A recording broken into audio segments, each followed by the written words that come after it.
We will just go ahead and get started here in a couple of minutes. We're going to let people get logged in, and we're going to just do a quick check on my end, make sure we're hearing audio okay, and check my feed.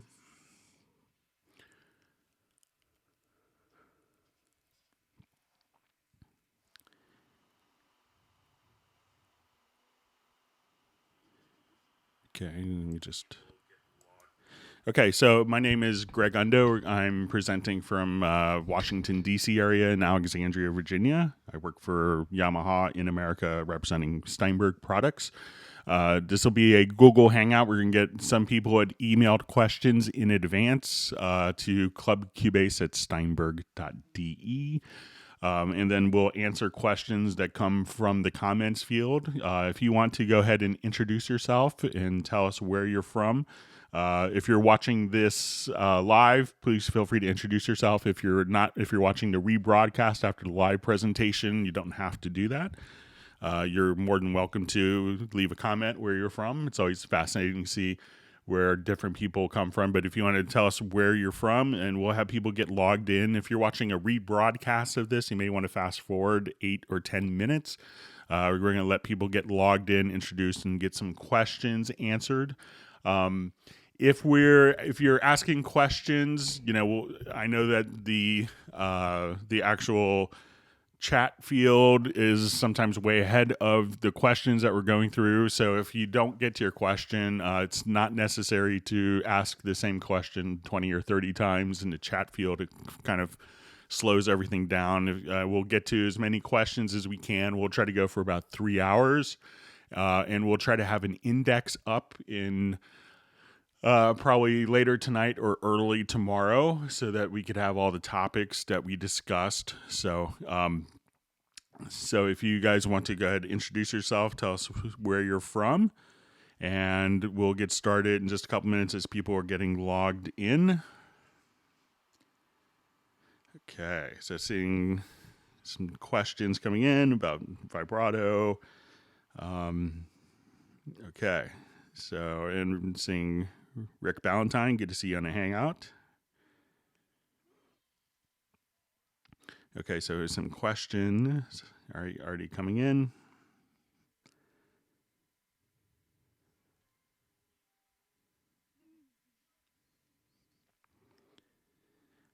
Okay, so let's see. Okay, so just seeing, so we have people from Buenos Aires, Botswana. Okay, Brazil, Pennsylvania. Good to see you, Millard. Okay, we have Taylor from Pine Grove.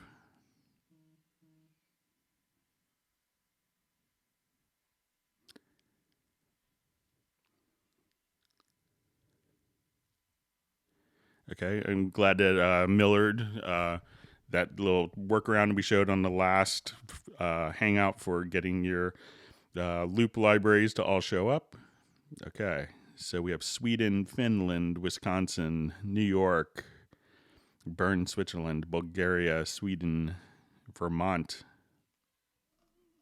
All right, so lots of people getting logged in.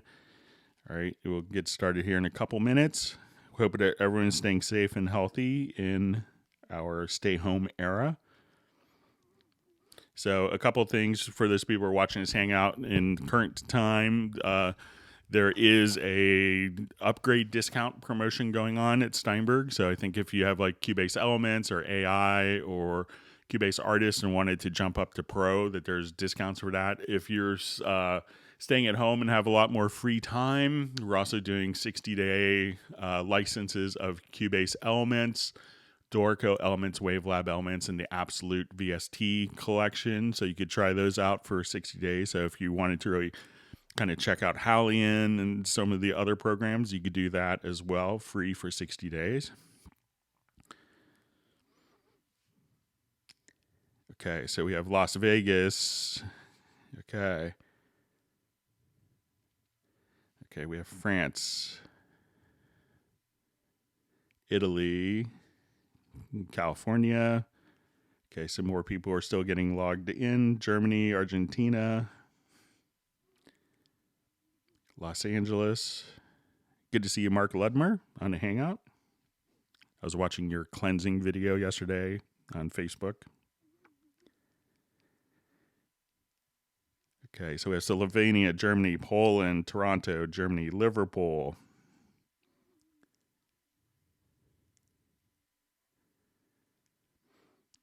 Okay, so we'll go ahead and we'll wait just a couple more minutes and get started.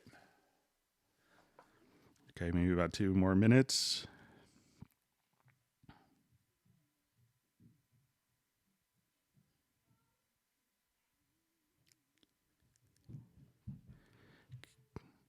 Okay, so we have some other people. Brooklyn.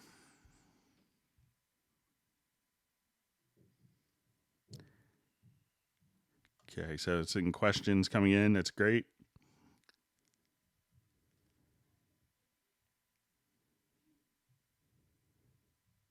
All right, India. All right, we have London, Ontario, France. So a couple people asking how my family's doing. We're all doing great. We're just kind of staying hunkered down, staying inside.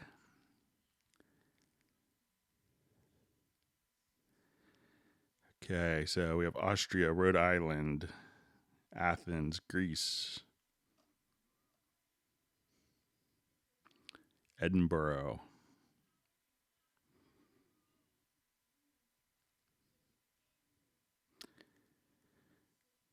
Okay, Ukraine, Sweden, Vienna, Atlanta. All right, so more people are getting logged in.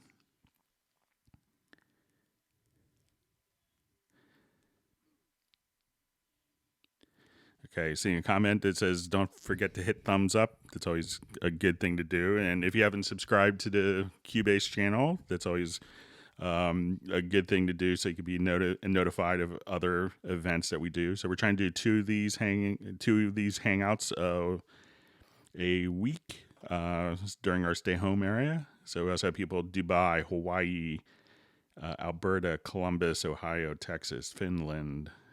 Okay. Okay, so we'll just wait another minute or two. We have more people getting logged in. All right, Madison, Wisconsin.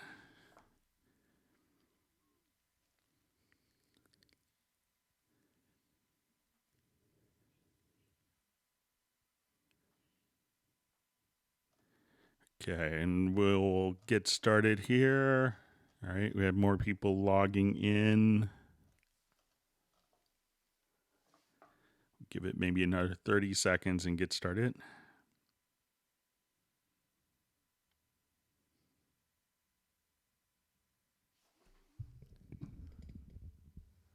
And probably like many of you, my son is at home during this time, so I started him on watching Diary of a Wimpy Kid movie, but he'll probably, I say an hour and 25 minutes from now, probably interrupt and I'll have to start another movie. He's been good in doing his schooling in the morning, but I apologize for the interruption. I also have a new home construction going on right outside my window. So, but I think they might be done, but there was little bulldozers out earlier. So I apologize if you hear construction noises. Okay, so let's go ahead and get started. So we have a question from Ted Springman. Hi, Greg. Can Cubase map pitch variations of a great singer's vibrato like Bocelli and apply that to your client's vocal? So in effect, you can make him sound more like Bocelli. That would be great. But it really could depend on the exactly what, I think if you mapped something like that it would be very difficult to actually have it work for any other song. So let me just take a quick, so, you can do like some great analysis with the very audio, but there's not a way necessarily to copy the very audio information over and apply it to another track. And I think depending on the melody, the rhythm, that it probably wouldn't make sense to do dynamically. So if we come here and I'll just get my project arranged here a little bit. So we'll get to the mix console.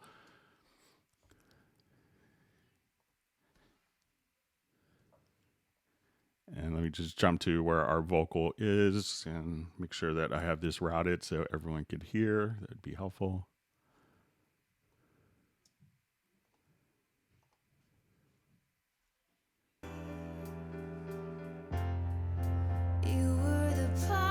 So if I wanted to do, just quick vocal analysis of what's going on, you could come over here and I'll just choose to duplicate this track. And then I'm going to select this file here. And from my audio menu, I'll just choose to bounce selection. And this will make it into one nice audio file for us. So I could just come here. And now when I double click, we'll go into our very audio and do its analysis. And sometimes what I found that's really helpful when working with singers that are maybe having a hard time pitch-wise in the studio is, showing them visually what's going on. So here we could kind of see the vibratos and the different articulations that this singer is doing. So if we come here. Party, the big event, I was your everything. So we could see kind of the different pitch variations and changes. But I don't think that, there isn't a way to extract that and apply it to another part, and how every single part would actually be sung would be different. And I don't think that would work. But sometimes showing people what a great vocal looks like visually, sometimes you see people that get much better timing, after they start doing sequencing, they become very aware of a different perspective of what their tracks actually look like, and, what the engineer has to go through to maybe fix, performance issues. And once they kind of see this, they often could be a better singer, but there isn't a way to copy those particular settings over to, another track. But I wouldn't suggest that. It's like saying, do you want, like taking Eric Clapton's vibrato and applying it to someone else's guitar tracks? If it's slightly different in rhythm, it's just kind of not very plausible. So, it could be one of those things that we say, oh, it's impossible to do now, but, next year some crazy German guy could figure it out and make it work. So, okay, so we have a question. I'm from Mission Viejo. Can you show me how you would set up a petrol record? I assume that's pre-roll, maybe a typo or a spelling, auto spell correct on the transport, using a hold pedal to start the recording pre-roll. If you have time, thanks. Okay, I don't have a pedal, and I meant to actually do this before the hangout to set it up, but we could show you how to activate it. So if we want to come over here and in the transport, you could activate, you see this little settings cogwheel, just kind of click there and you could see that you could turn on and off pre and post roll record. So if I just want to put on my pre-roll record, we can now come, and this is our pre-roll settings. So if I wanted to activate my pre-roll record, I could just set my value. So this would be 1 beat, 2 beat, 3 beats, or 1 measure. So if I always wanted to just hit record right from this particular spot, I will just go ahead, and I don't have an input, so I'll just come here, I'll route an input. So as I do this, and I just, from this particular spot, I hit record, what it will do is, so if you notice that, so when I come here, I'll just undo that. And once the pre-record is active, so when I hit record, it'll just now roll back and then punch in at 1 measure. So it's really just kind of setting up once you have the pre-record, that, you come here, let's say we move to this bar, I hit record. It'll then go for a pre-roll. Now, if you wanted to set that up to be triggered by a sustain pedal, we could do that in using the generic remote. So if we come over here to your generic remote editor, we could say that we want to use, our controller.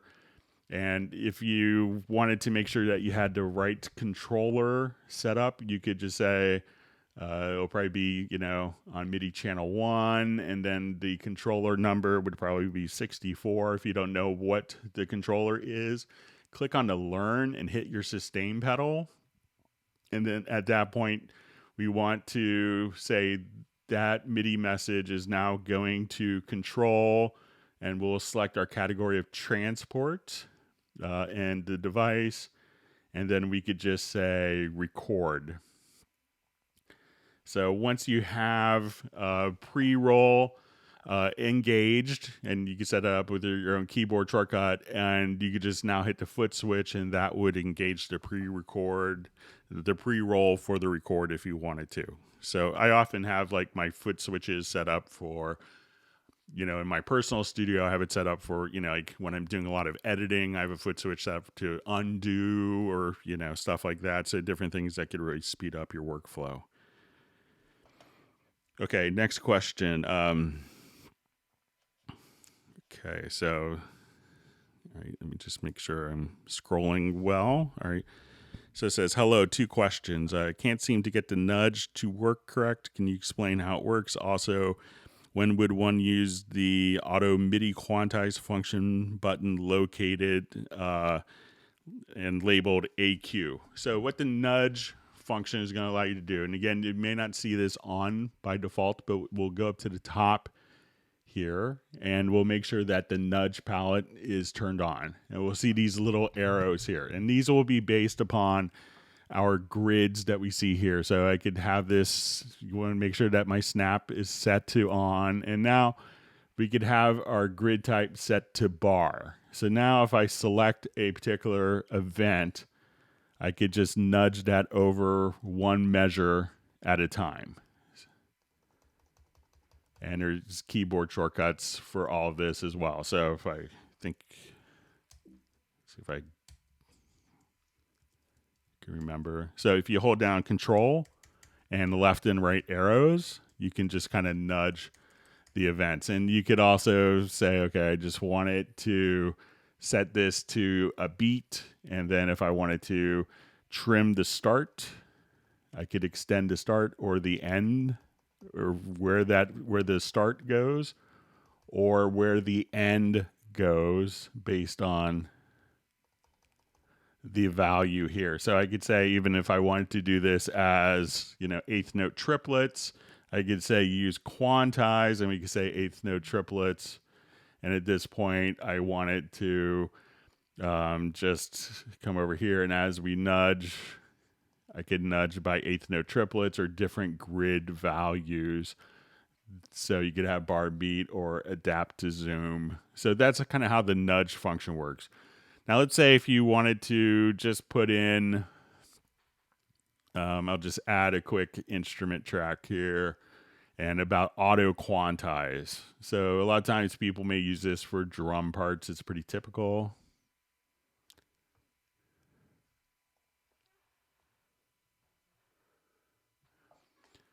So let me just load up a quick.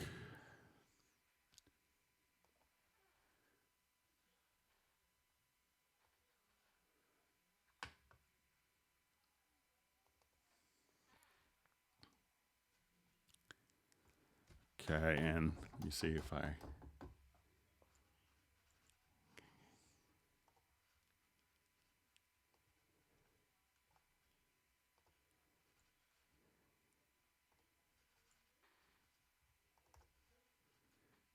Or let me just say I may have a kit already loaded up, and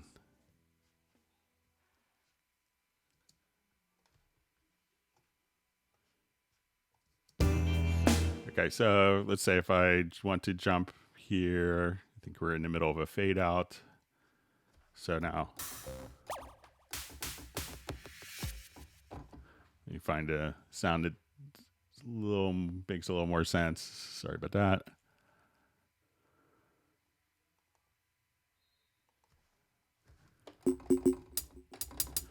Okay, so let's say if I wanted to put in hi-hats.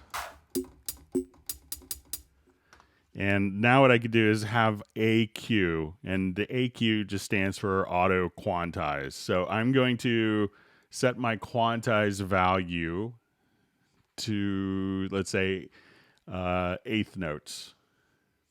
And I just want to be sloppy as I'm recording. So I will just kind of come right over here and I'll put it into record. And I'm just going to play.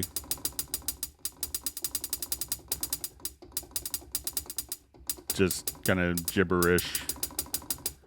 Not even listening. So now when I go to actually look at my hi-hat, it will be quantized based on my actual. So we'll look at it in kind of the big editor if I want to. So now all those values have been quantized to eighth notes. So this way on input, you could just quantize different data. So you could just kind of randomly hit notes and it will quantize it on inputs. I know a lot of people that are programming drums like to do that. And that way you could be a little sloppier with your performance. But even though it was actually, when we look at it, we can say, okay, I see all these different notes going across here. If we go to the edit, we could just come over here and, you could still undo the quantizing, even though it's been quantized on input. So if I wanted to just, come over there. So the original data will always be, so if I just come here, there's what I actually played in. So the original data will always be captured. But when I come back, we could say, let's just, that's the auto quantize. So you can see kind of what it does. That was the performance. And with the auto quantize on to eighth notes, it just automatically mapped it directly to eighth notes. So that's when you would use the AQ.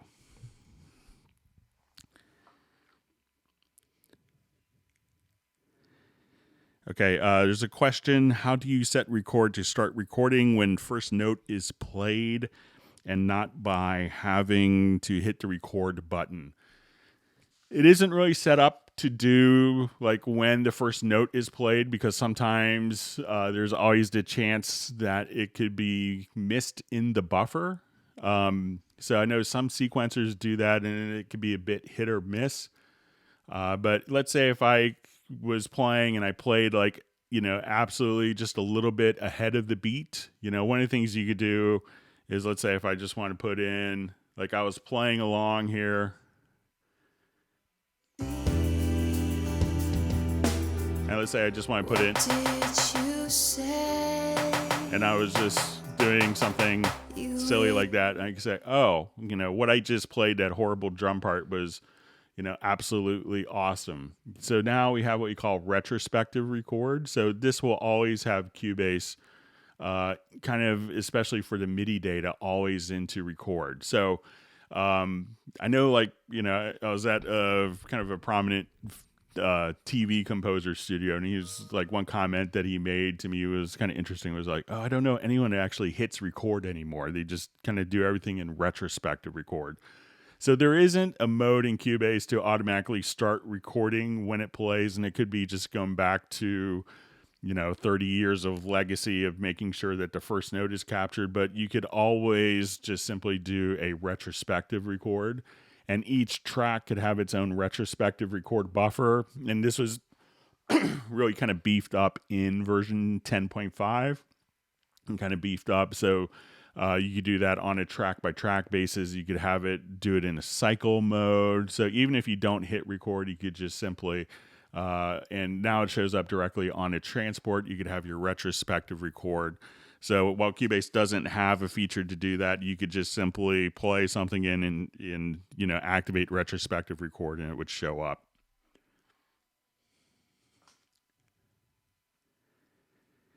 Okay, so just see a comment. Thank you, Greg. These sessions are very helpful. I appreciate your time in teaching us. Thank you. You're welcome. We just hope that everyone is learning a couple of tips and tricks. We know a lot of people are spending more time at home. Okay. Do I know when the next update on Nuendo is scheduled and if there will be any discount during quarantine time for upgrading? We're not sure when. They haven't announced the Nuendo next version of Nuendo, so and we don't know how long quarantining will last. So, but I'm sure that there's always kind of a running series of promotions that are going on. So we're doing like the upgrade promotion, and kind of like every month there's different promotions. There's a promotion also going on in VST Connect Pro for 50% off. So maybe when the new version comes out, there might be promotions, but they haven't announced anything. Okay, so we have a question from Rick. Hey, Greg, is there a way to save a track preset that includes all my contact settings and mixer settings, including routing and channel assignments? I think we covered this in the last Hangout. It's maybe around 2 hours and 20 minutes in. But we'll take a quick look here. Kind of had a project prepared for this. So I appreciate you sending your question in advance of the last Hangout, Rick. But we'll kind of touch on it. So say if I did just a horrible composition like this one here.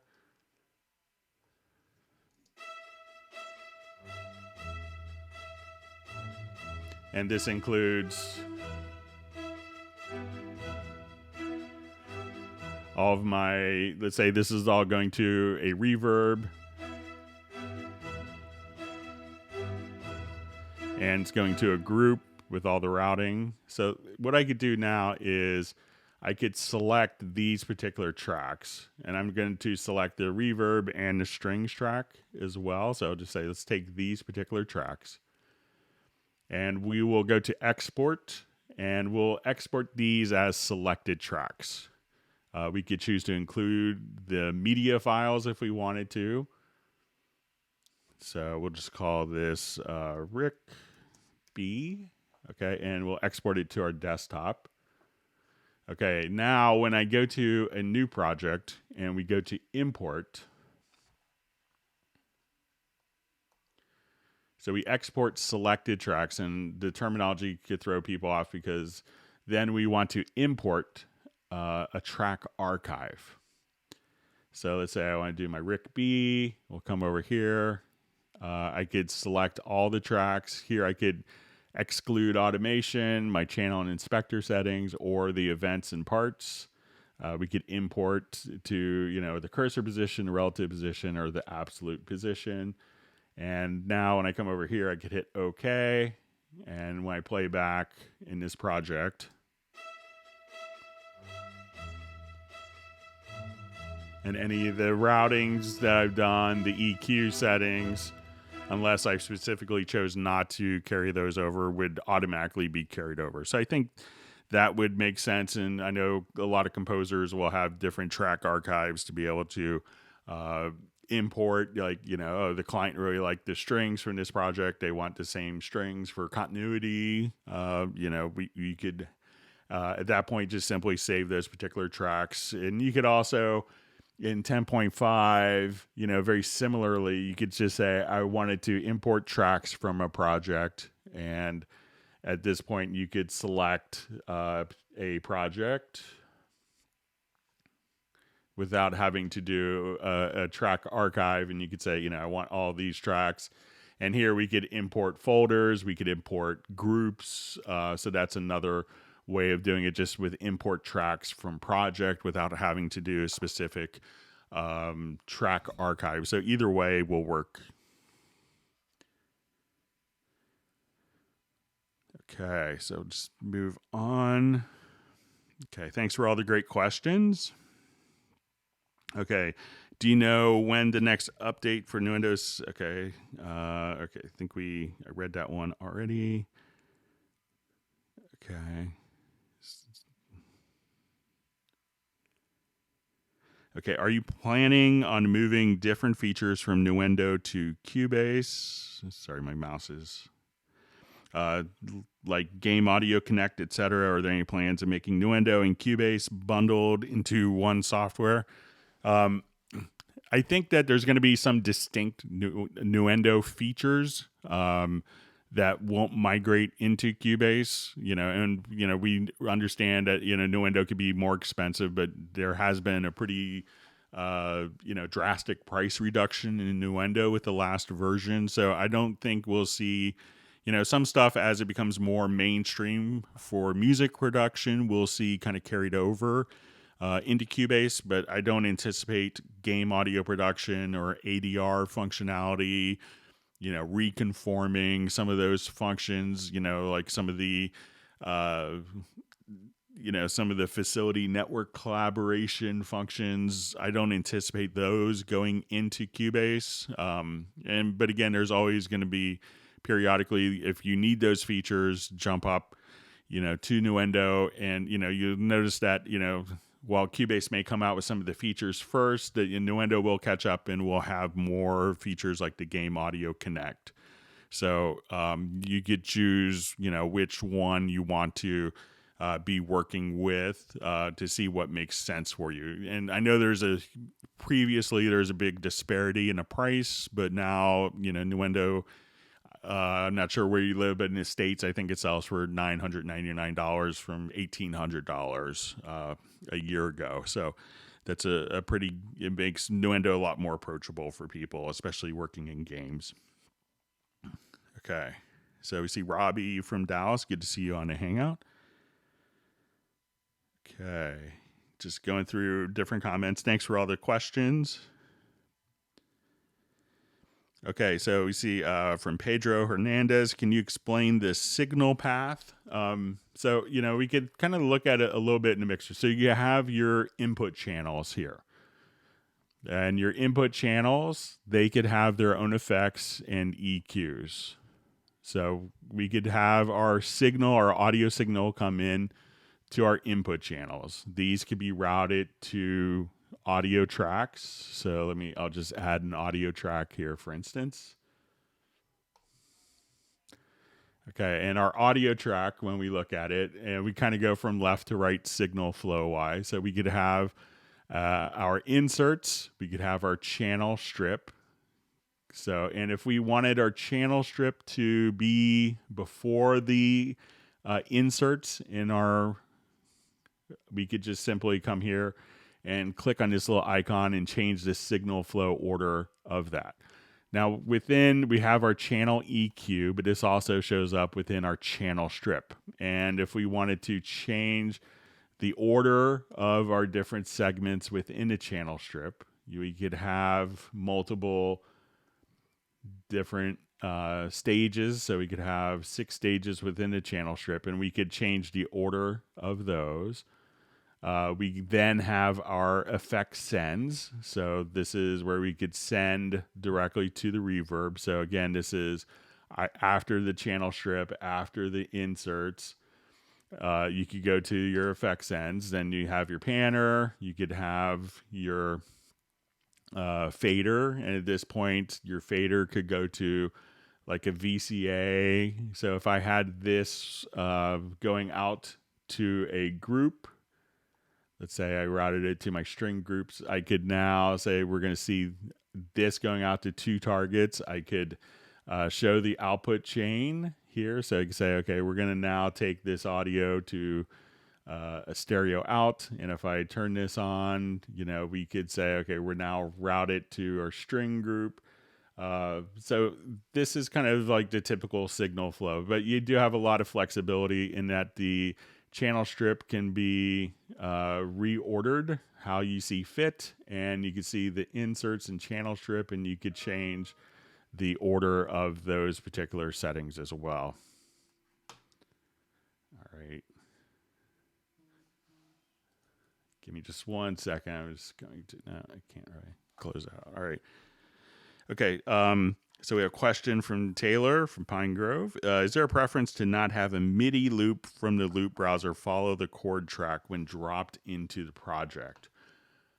I think I don't think that there's a preference for it, but if you have a MIDI loop, I think, if I wanted to, I'll just export this. I'll just drop a MIDI loop in quickly.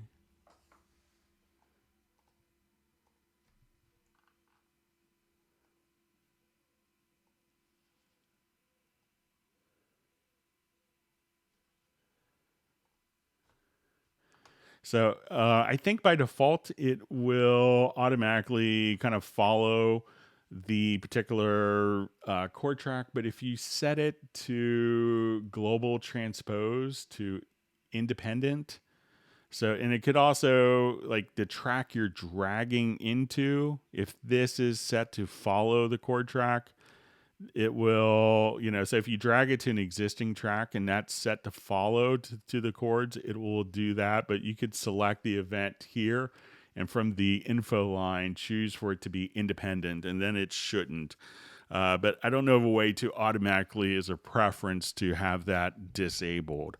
But that's quick ways to work with your to work with MIDI loops and not have it automatically conform. Okay. And I think I may have missed a couple. Let me just check.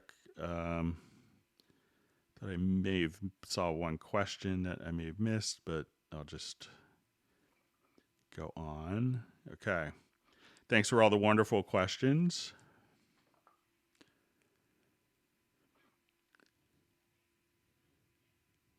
Okay, and I appreciate everyone's patience as we kind of go through all the different questions. So it says, "Hi, Greg. Hiram from Las Vegas. Can you please show the best way to add the key signature to a project? If you're doing it for global settings, the easiest way is to come over here and add a chord track.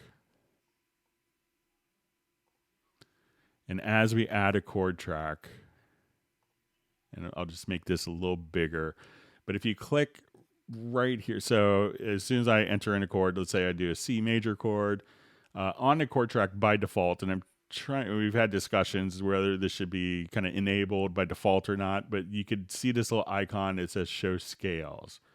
And at that point, you could actually see the key. This doesn't necessarily carry over into the score editor. So let's say if I set this to D major, and if I wanted to look at it open up a couple things in my score editor, that doesn't carry over. So we've had some discussions on this, but if you wanted to do it in the score editor, if we just double click and go to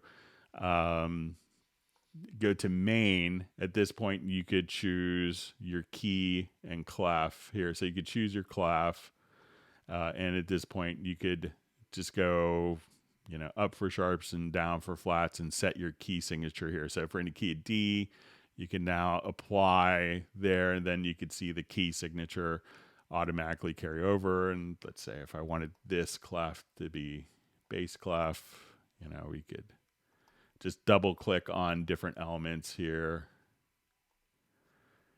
And so even if you double click on the key at this point, you could just say, okay, just double click and you could put in the key there. So if you want it to be B minor or D major, so if I just, again, just go double click here and go into and set your key there. So that doesn't carry over necessarily, but what it will carry over is if you go to look at stuff in the editor. So once we define kind of the scale, we could colorize based on the chord track. So at this point, I could look at notes that are red, and I think, this is probably the wrong key, but that I played in. But notes that are green are within the chord. Notes that are blue, this color, are within the actual scale, and red notes are out of key. So once you kind of set your key here, you could then at that point see, within the Vari audio editor or within the actual editor here as we change pitches. So if I move this and it turns red, I know that that red note is out of key for the particular song, for that particular key that we define from the chord editor. Okay, just going through more questions.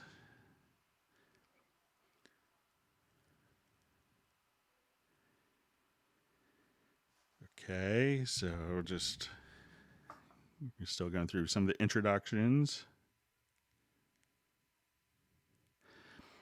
Question: any visualizers plans in Cubase so you can post videos of completed music? So I think this is like once you have your song mixed down to have just like a visual image, so you could have like something played back on YouTube. I haven't heard of any plans for that. I could see where for the development and planning team it may not be the highest priority, but I could definitely kind of pass that along as a feature request. But currently I don't know of a way to do that automatically, but I think there's a lot of systems that kind of automatically generate, visuals. So I'm not sure if it's something that, Steinberg should necessarily focus on heavily. But I will definitely pass that along.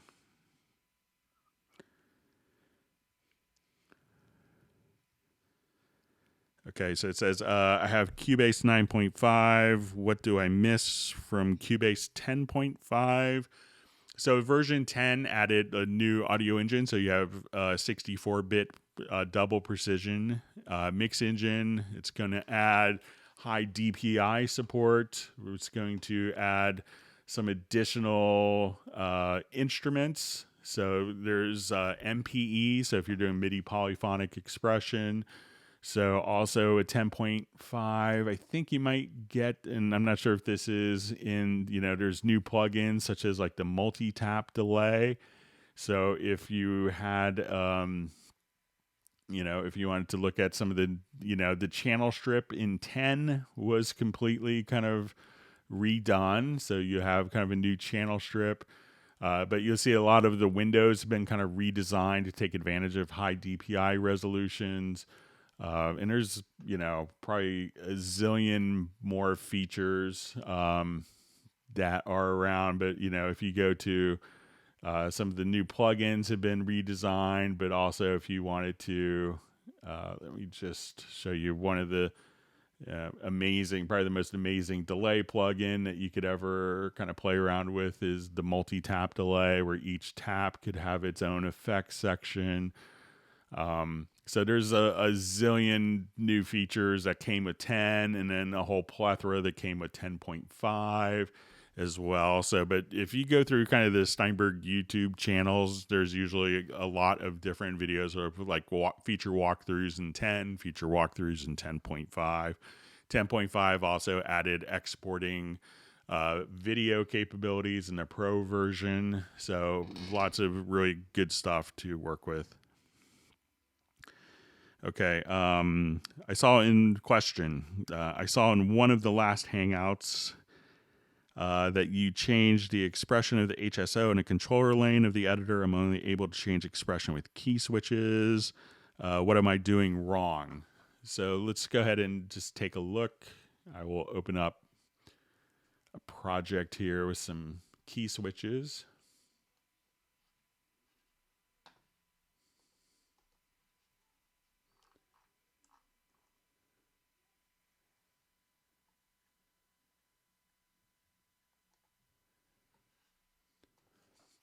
Okay, so this is one of the unique things that came, I think, in Cubase 6.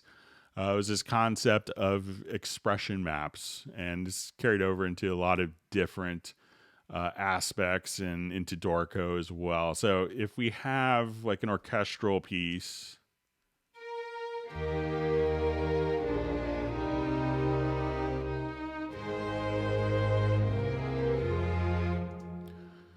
so we're going to have different articulations for those different instruments. So if I load it up, I think we have these going on in Hallian. And we look at like our different key switches for different instruments. If I select my violin patch, we can see that we have all these different key switches. Depending on the host, now within, if you have our different hosts here, so I'm going to look at my violin one part. And most of the time you'll see velocity as a default control. So I will go ahead and just make this full screen. And let's go ahead and just solo our violins.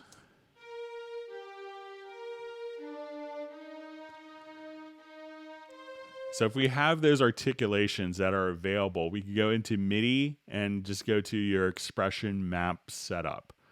At this point, you could load in different maps. So there's lots of maps available for different orchestral instruments where that often use key switches. So I'm just going to load in the violin 1 here. Now, if you go to the expression map, depending upon your instrument, you could automatically import the key switches. So this is one of the beautiful things with Halion is you could automatically have those key switches automatically imported. But you could make your own expression maps as well. And then again, most companies have made their own expression maps that you could download or users freely share them. So once I go in, instead of having to do a key switch where I, may have a note that's 2 octaves lower that does the key switch to switch what sound is actually playing. And the problem with that is once you go into your notation editor, you see the key switch just indicated really low, and it's not an actual MIDI note. But what we could do now is we switch in our controller lane to look at articulations and dynamics. So I'll kind of raise this up, and now if we wanted to just change the sounds, Cubase can keep track of all this. So as we listen, and I wanted these notes here to be more spiccato, I could just come right over here and say, let's make that spiccato, and let's come, and I want that to be legato, and these notes, I'll make them pits.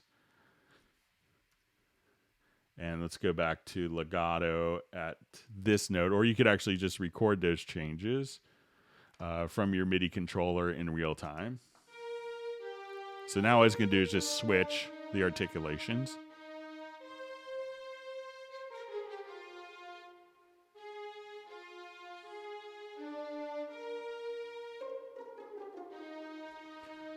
And when we do that, of course, it automatically then shows up into our score editor. So if you wanted to look at the score editor, you can see that those different articulations will automatically be just written directly in the score editor as well.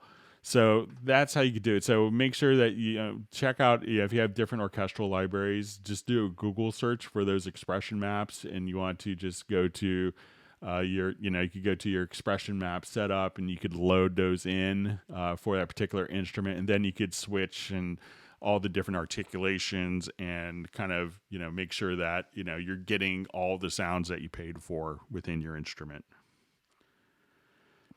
Okay, question: which is best for recording, 4416 or 4420-bit?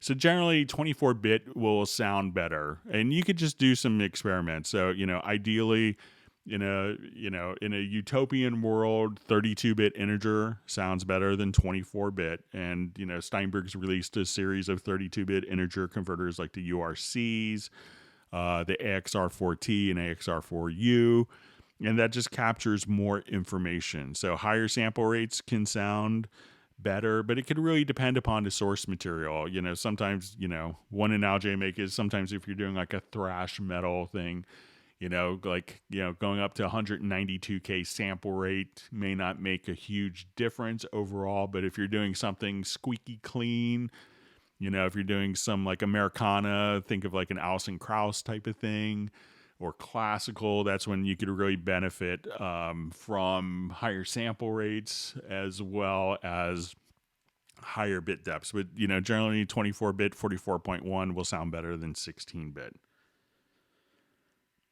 Okay. Okay, so we have a question from Alo. Says, I sent a question earlier, but I'm not sure if it went through. Could you give me some tips on how to get 80s drum sounds on snares, toms, a la Phil Collins? So a lot of we'll take a quick look, see if we can find. I'm sure there's probably one in there of a zillion Groove Agent kits. But a lot of the, Phil Collins sound, you get to just think of it, while it was kind of electronic, it's also just kind of, a lot of processing with gated reverbs. That was kind of the notorious thing. So let's say I'll just try to find one quickly here, and I won't delve into this too long. In case I'm going down a rabbit hole. But let's say if I just wanted to come here, I would first look in like Beat Agent. So these will be some more of like more electronic kits. So let's just say I will start off, and let's see if this one has patterns.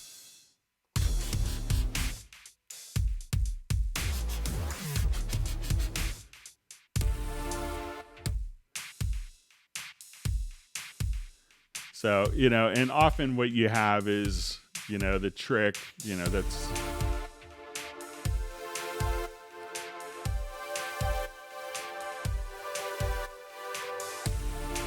let me just see if I have,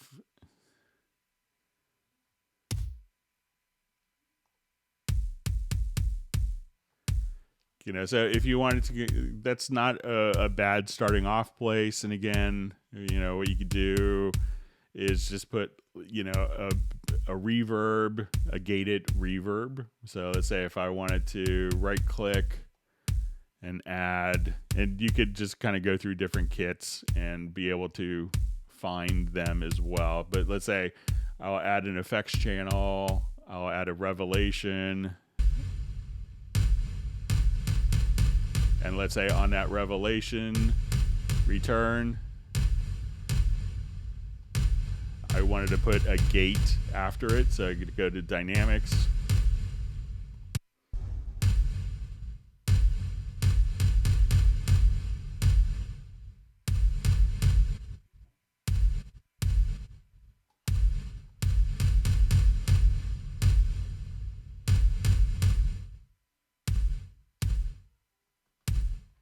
So if you did some, so you hear like kind of the monster reverb, and what they would often do is just kind of apply a gate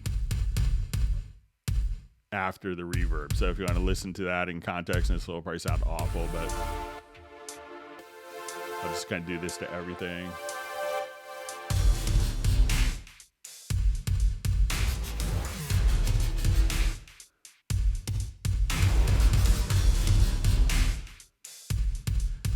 And again, if I just kind of took this off. So often it's not necessarily a great sample, but just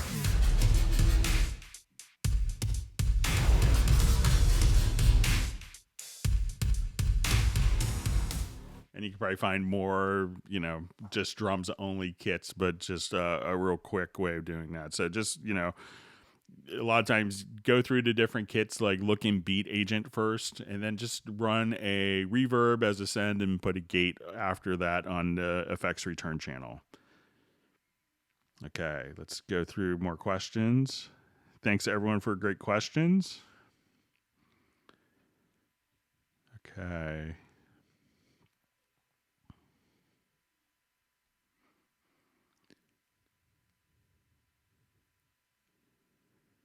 Okay, so I see a question. How about working with groove templates? So yeah, you could do that quite easily. So let's say if I have a particular drum loop.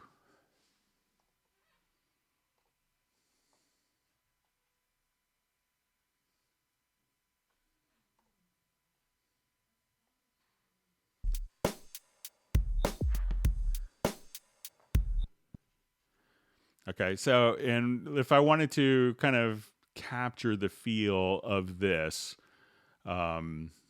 let's say I just wanted to I'll add a bass sound.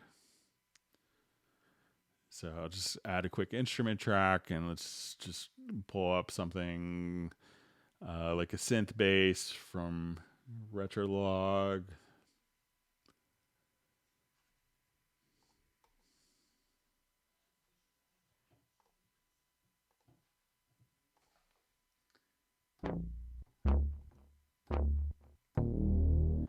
Okay, so I will just go ahead and we have that sound loaded up, and let's say I want to just draw in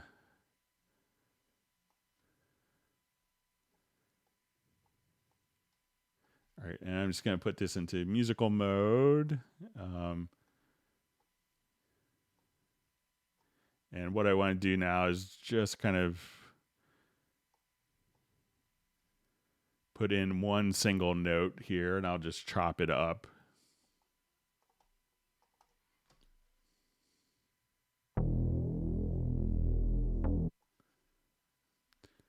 Okay, and I'll just kind of make it a little bigger here so you can see it a little easier. Okay, so let's say I wanted this to be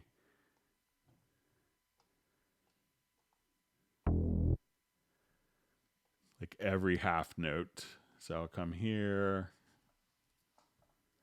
and I'll just split the notes that we have. And I'll slow down the tempo.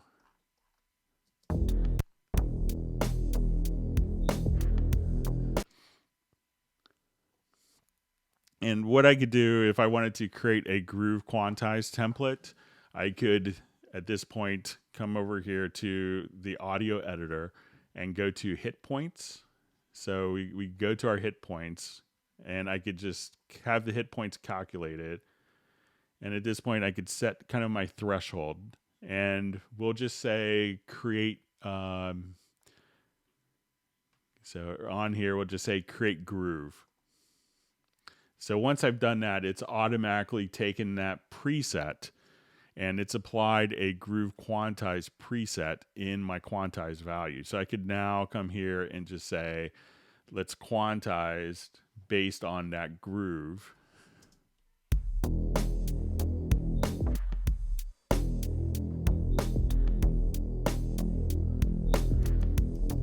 And those notes will be kind of slightly shifted. And if you have like other synth parts that are like, you could just have that particular groove automatically applied. So let's say if I was looking for maybe like a MIDI loop that had like electric pianos.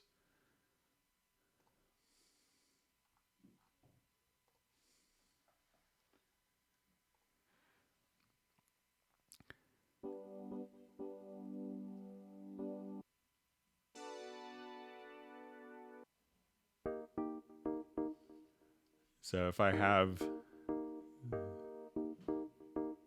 this part here, say this is a little more rhythmic. And now when I double click this, I could quantize that. And that will shift all the notes. And of course, it's going to sound awful with the key, but that's how you could kind of work with grooves. And if you have like a particular MIDI part that you like the feel of, you could open up the quantize panel and just drop a MIDI part in, and that will capture the groove of that particular MIDI part. And then you could have those saved as presets to be able to use in other projects as well. Okay, so going through different questions.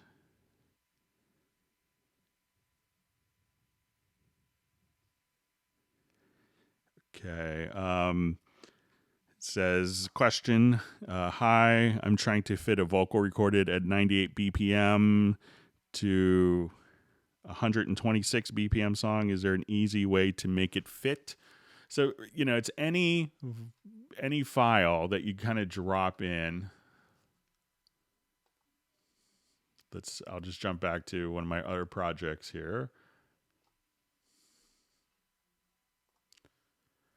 Once the tracks are in musical mode, And once it kind of knows what the tempo, the original tempo of the song is, I'll just revert this because I've destroyed it.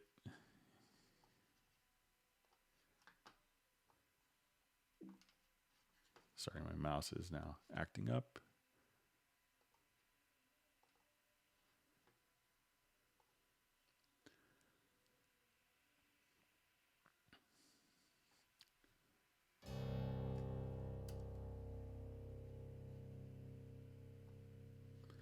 Okay, so if we listen to our song here, what did you say? We can say my tempo here is at 91 beats a minute. You wished it all away, and I'm left here for. So if I want to go into my pool window, here we could see that all these files are going to be tempo stamped pretty much at 91 beats a minute. Okay. So all my audio, so I want to just come over here, we'll select all of the audio files. And I just want them to all be set to 91. I have one that's set to 491, so I'll just go ahead and change that. And we also put it into musical mode. So, and that's what this little column is here, musical. So now when I play, and if I just want to double click and type in a new tempo, let's say 100 beats a minute.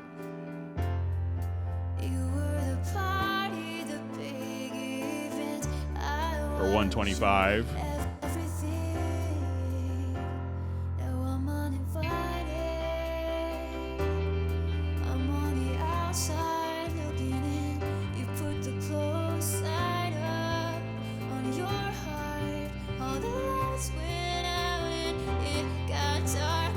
Or let's say I want it to be 80 beats a minute.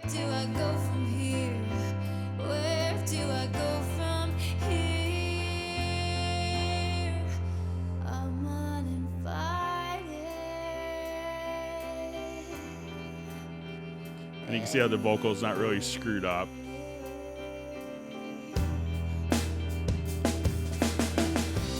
So I have MIDI drums, but if I want to go to 100.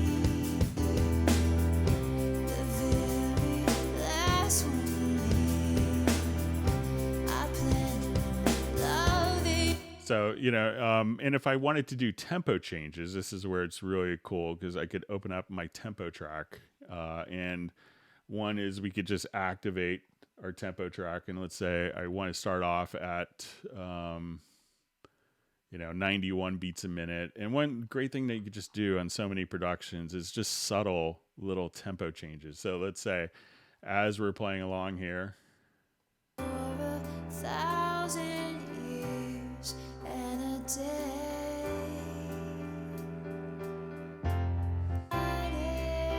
So let's say right here, I may want that tempo just to be just ever so slightly faster. So I could just say, let's just do a tempo change. You were the party, the big event. I was your everything. Now I'm uninvited. I'm on the outside looking in. You put the close side up on your heart. All the lights went out and it got dark. Where do I go from here? Where do I go from here? Where do I go from here? So, play around freely with tempos. You do just kind of amazing things. And you can see that the audio is not really messed up. But you could go pretty extreme with tempo changes. So make sure that everything has kind of the right tempo, and you could go to your pool window.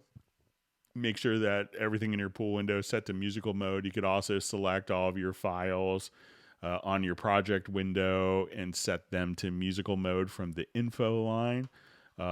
But you can see it's like really just fast and easy to work with doing that. So if you do this, you could also put it to musical mode there and then just experiment with different tempos. But, so many tracks, the real tracks that we all love, older tracks, they change tempos constantly, and it's fine. It doesn't feel bad, and it feels right, so it's fine to have. So really take advantage of something that was programmed and do some tempo changes. Okay, moving on. Thanks for all the great questions, everyone.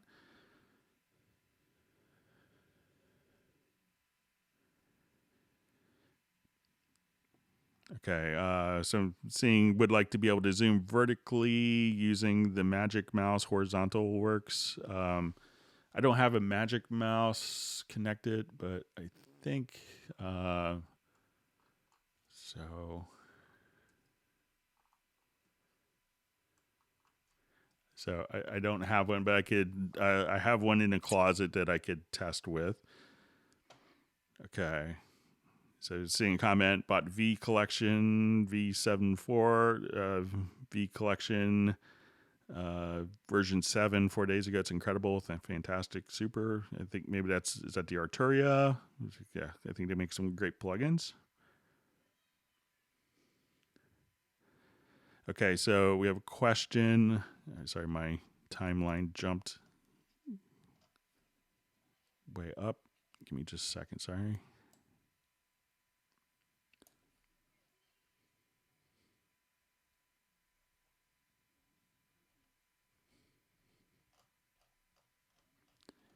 Bear with me. Thanks again for all the great questions.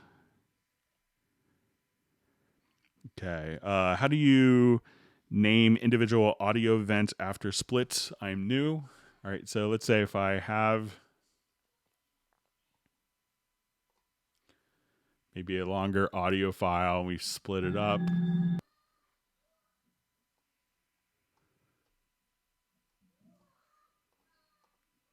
Sorry, my son is having a little too much fun. You may hear him in the background.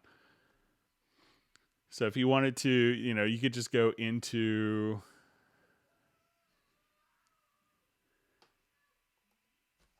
if you wanted to just give it a name here.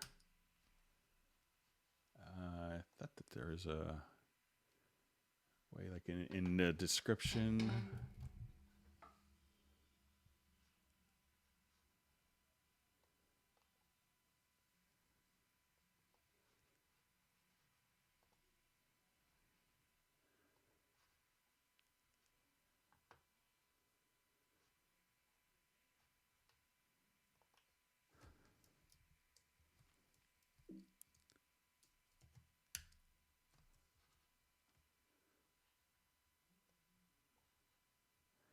So if you want this to automatically carry over, let me just see if I have. Okay, so make sure if you go here to the setup, and you'll see description. So there, you can kind of name the different events. So if you don't see it by default, you could name the parts that way. So go to the little info line cogwheel setup at the upper right-hand corner, and you'll see description. Make sure that's checked, and then you could rename the events. Okay. Question, is there a way to crossfade sections in the arranger track? If not, assuming you have to sections A, B, and C, you want to cut section B out, can you suggest a way to seamlessly join A and B? Okay, so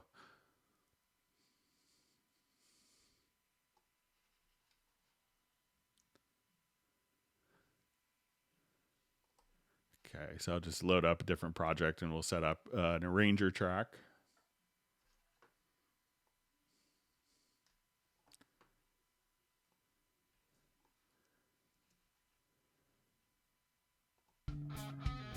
All right, so if I wanted to have an arranger track, I'll just go ahead and I'll add an arranger track up top here. So I'll just right click and we'll add, or I could actually just click here on the plus sign.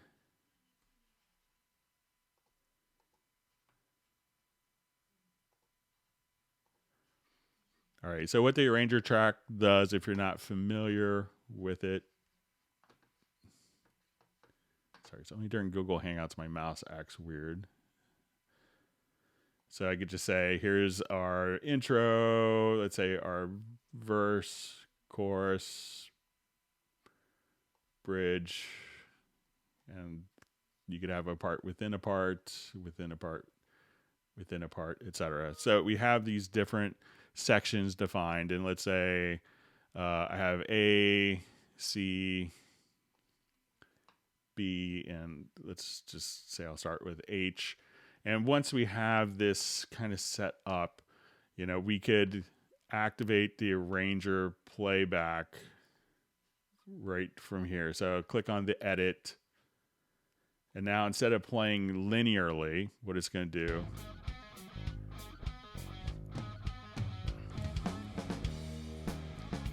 it'll start there, then it could just jump back.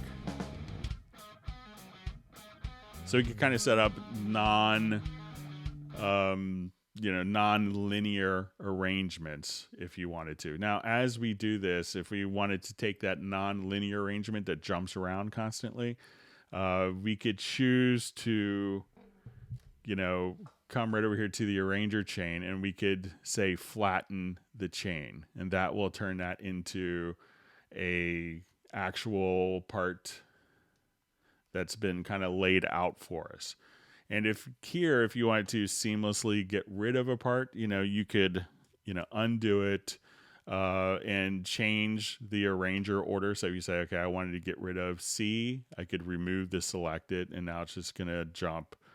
You could have multiple chains as well. So once you have this particular chain done, you could rename it and create a new chain. So if you want to do like a 15-second, 30-second, 60-second version of the same project, maybe for an advertising jingle, you could do that quite effectively.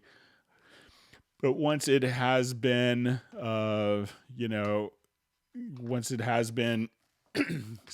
it's been flattened, you also have the option of employing kind of the range tool. So I'll say, let's flatten this chain.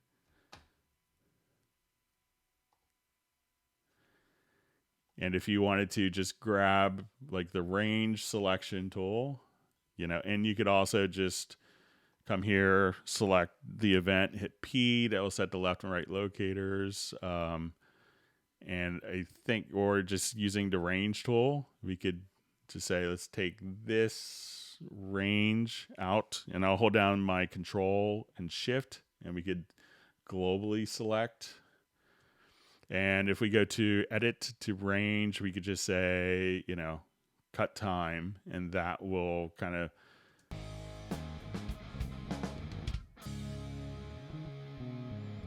so, and you may, after you do a cut time, you may have to just, select the different regions here and do a crossfade, but you could definitely kind of mitigate a lot of those circumstances easily, just kind of by making sure that the arranger chain is set accurately to the events, and try using the range selection tool to delete the range of time as well.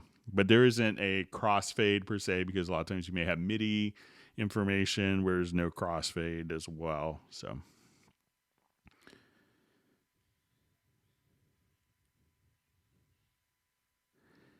okay, so it says, hi Greg, from Vermont here.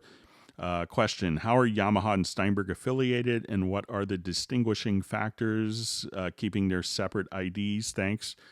Yamaha acquired Steinberg they announced the intention of December 2004 and purchased a company at the NAMM show.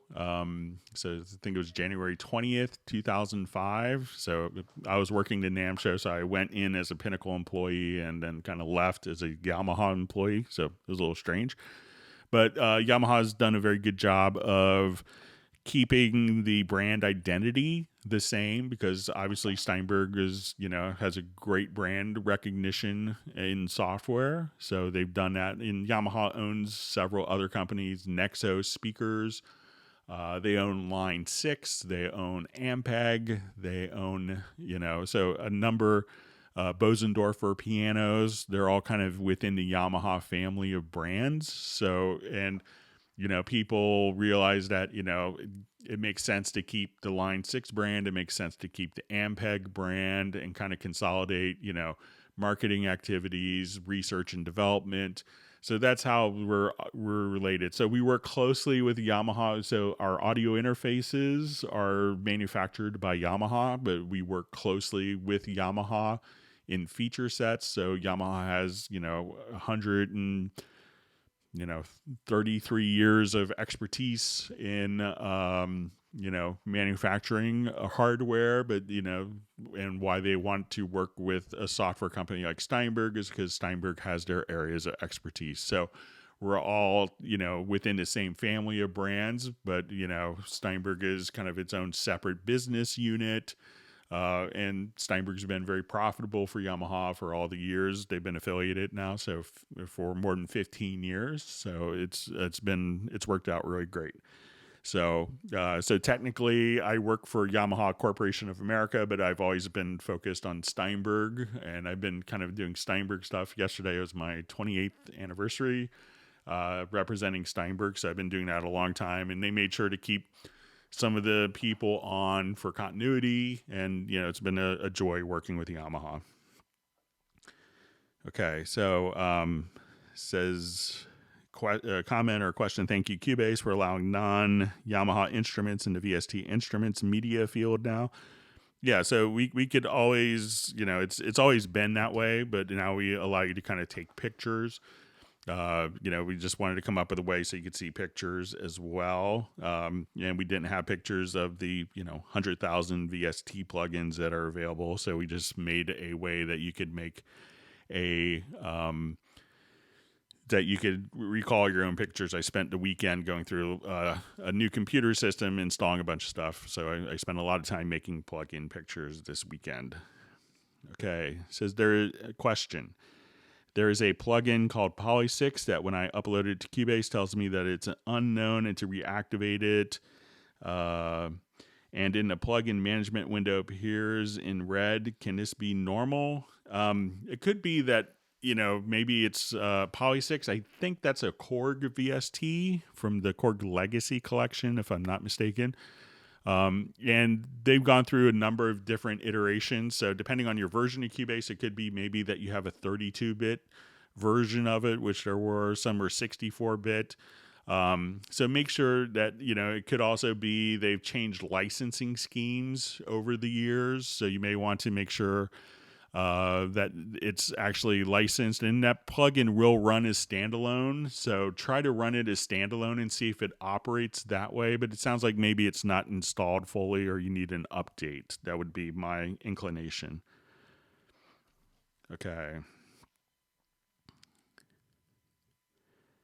Okay, when I record an instrument track, I'd like to set up a macro command to set CC values and set levels. Set CC 7 to 90. How would you do this if there wasn't already a MIDI part in the track? I was just doing this with a composer. I was kind of working with Tom Hulkenberg, Junkie XL, and we're discussing kind of this very topic. She was building up her template. So if we have a MIDI track, or let's do an instrument track.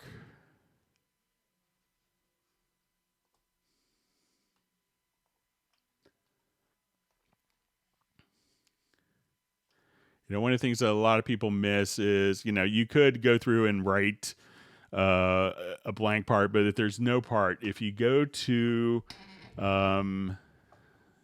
like a MIDI insert, and go to, let's find the right one. MIDI control. So here you could say, I want CC 7, and I want the value to be 99. And let's say I need the modulation wheel, like maybe it's a string library, and I want the mod to be set at 100, so I don't have to move the mod wheel to hear it.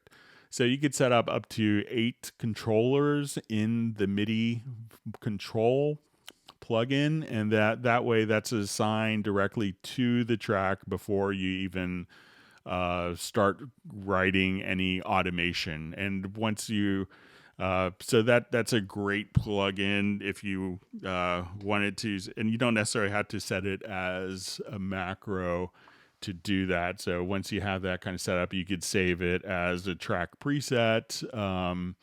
So, check that out. I think that would probably do the trick for you. So, and you could, again, save that within your template so that blank parts would always start at those initial values, which is what it seems like you want to do, Nick.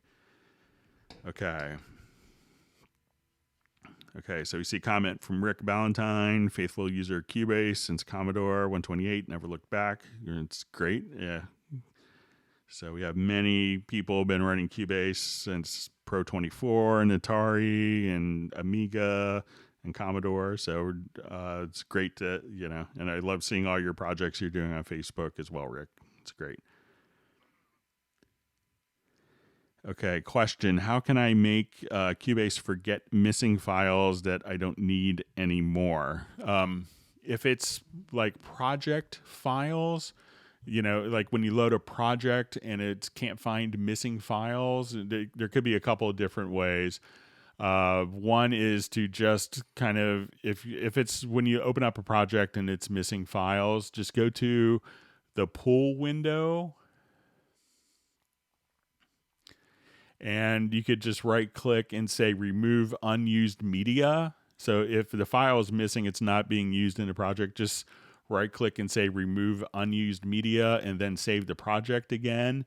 And then it will automatically not reference the missing files. I also know a lot of people that will have a project. Like, I love this project. I want to make this a template. And they select all the files on the project and delete it. And then they save a template, but within the pool window, it's still referencing all the files. And every time they start off their template, they get all these missing files messages.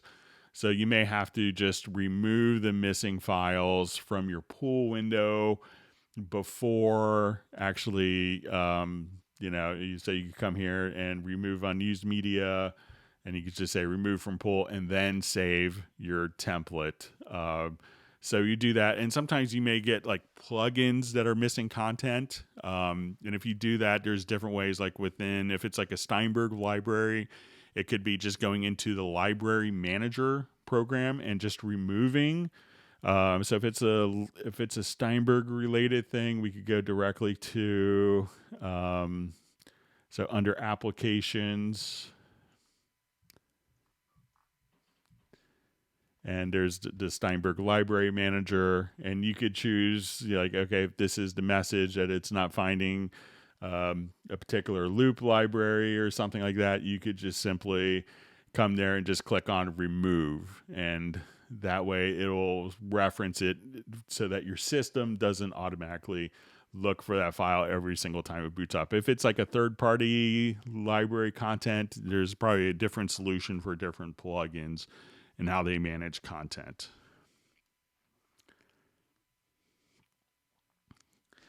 Okay, so it says, Greg, what would be the cost of a Cubase 10.5 upgrade from a Cubase 6.5 version? I don't know all of the pricing, and I only see the pricing for the country that I'm in, so I'm not sure what country you're in. But if you go to the Steinberg website and just go to Cubase and click on shop, you'll see, to buy a new license or to upgrade or update an existing license, and you could check what the price is in your native country. So I'm trying not to assume everyone is from America where I am. So I'm trying not to be that typical brash American in that way.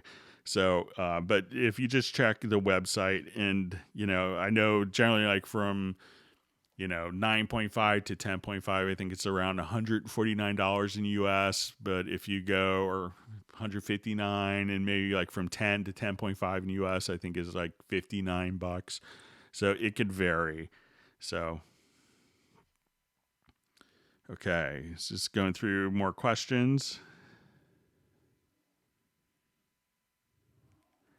Okay, so we have a question. Can you please show us a detailed ADR workflow with example in Nuendo? So, all right, let's open up Nuendo here. I think I have a project that we could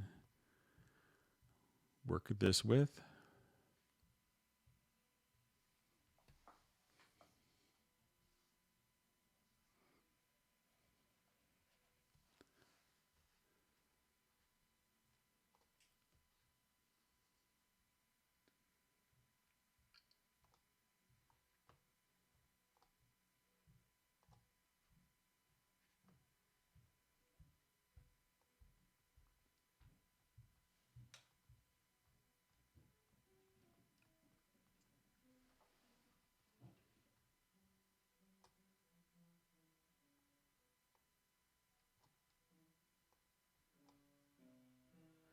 All right, so my son's now playing piano in the back.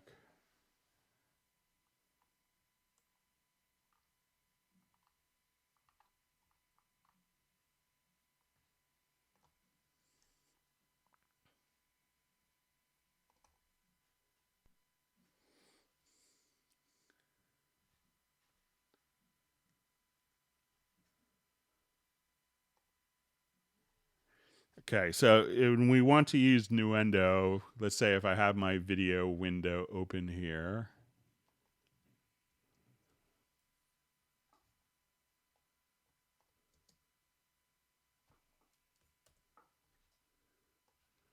Okay, let me get the audio routed.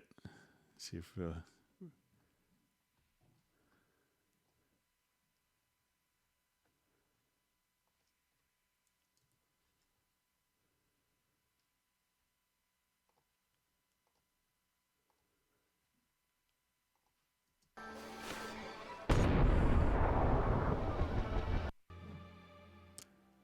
okay, so let's say if we want to do some ADR functionality.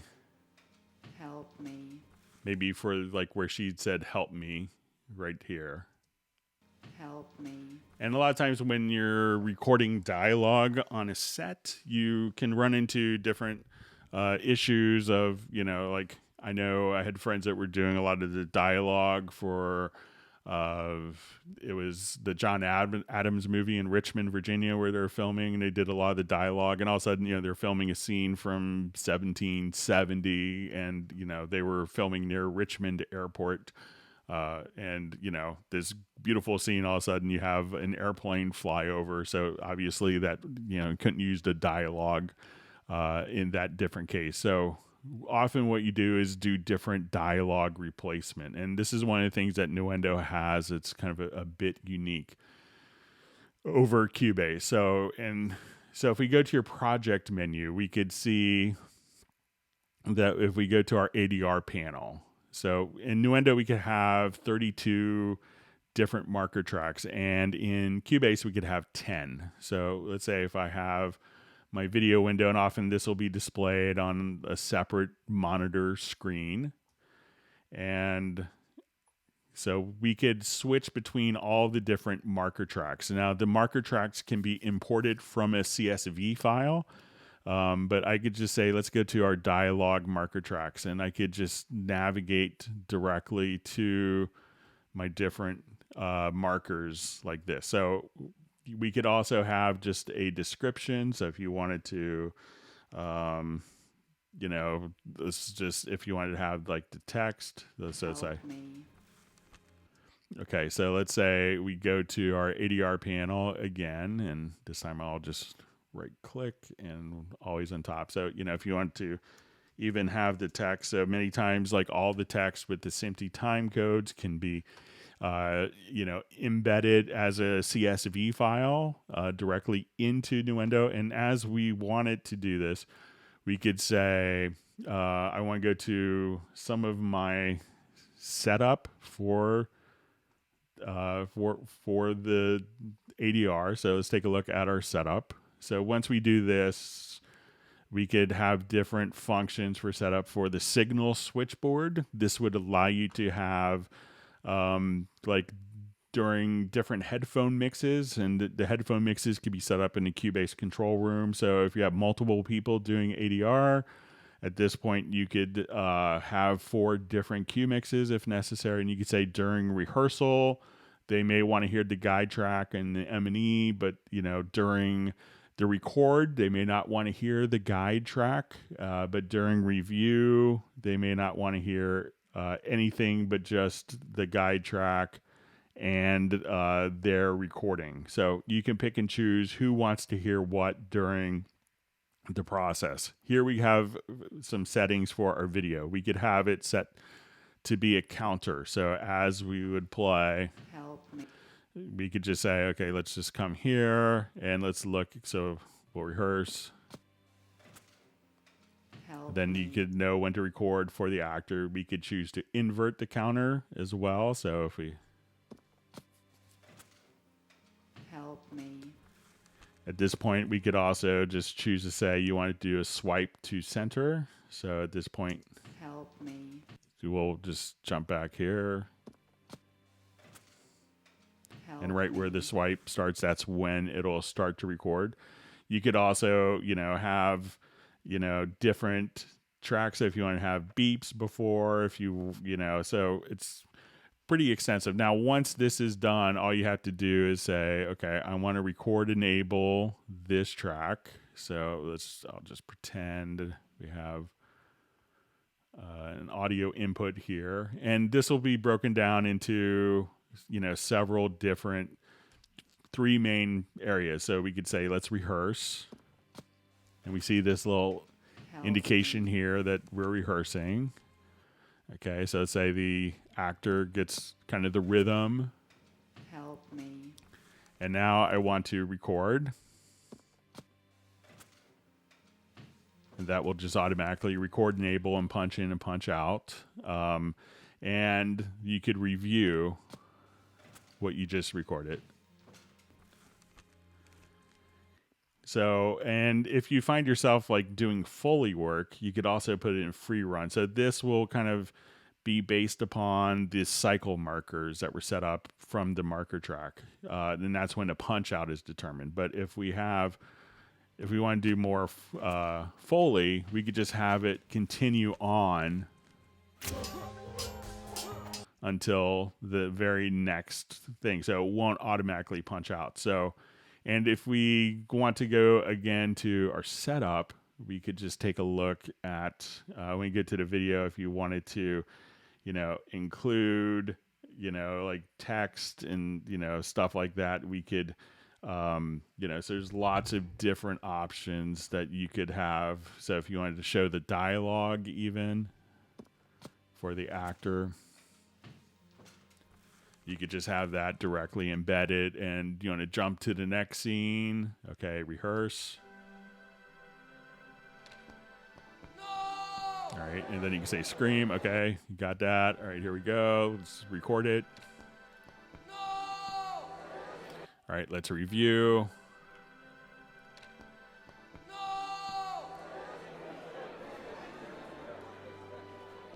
And then go on. So you can see it's a very specific workflow for ADR that's kind of one of the features of Nuendo that we don't see in Cubase. So we'll go ahead and let me just exit out Nuendo. And I'm sure as I do this, the next question will be on Nuendo. Okay, so let's move on. Thanks for the Nuendo question. I hope that was helpful.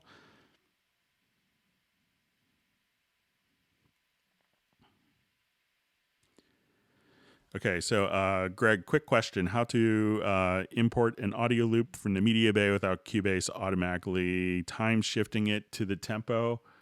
So anytime that you just drag an audio file, a lot of times the different loops will be based, will automatically be, as you drop in a particular audio file, it will be set to musical mode.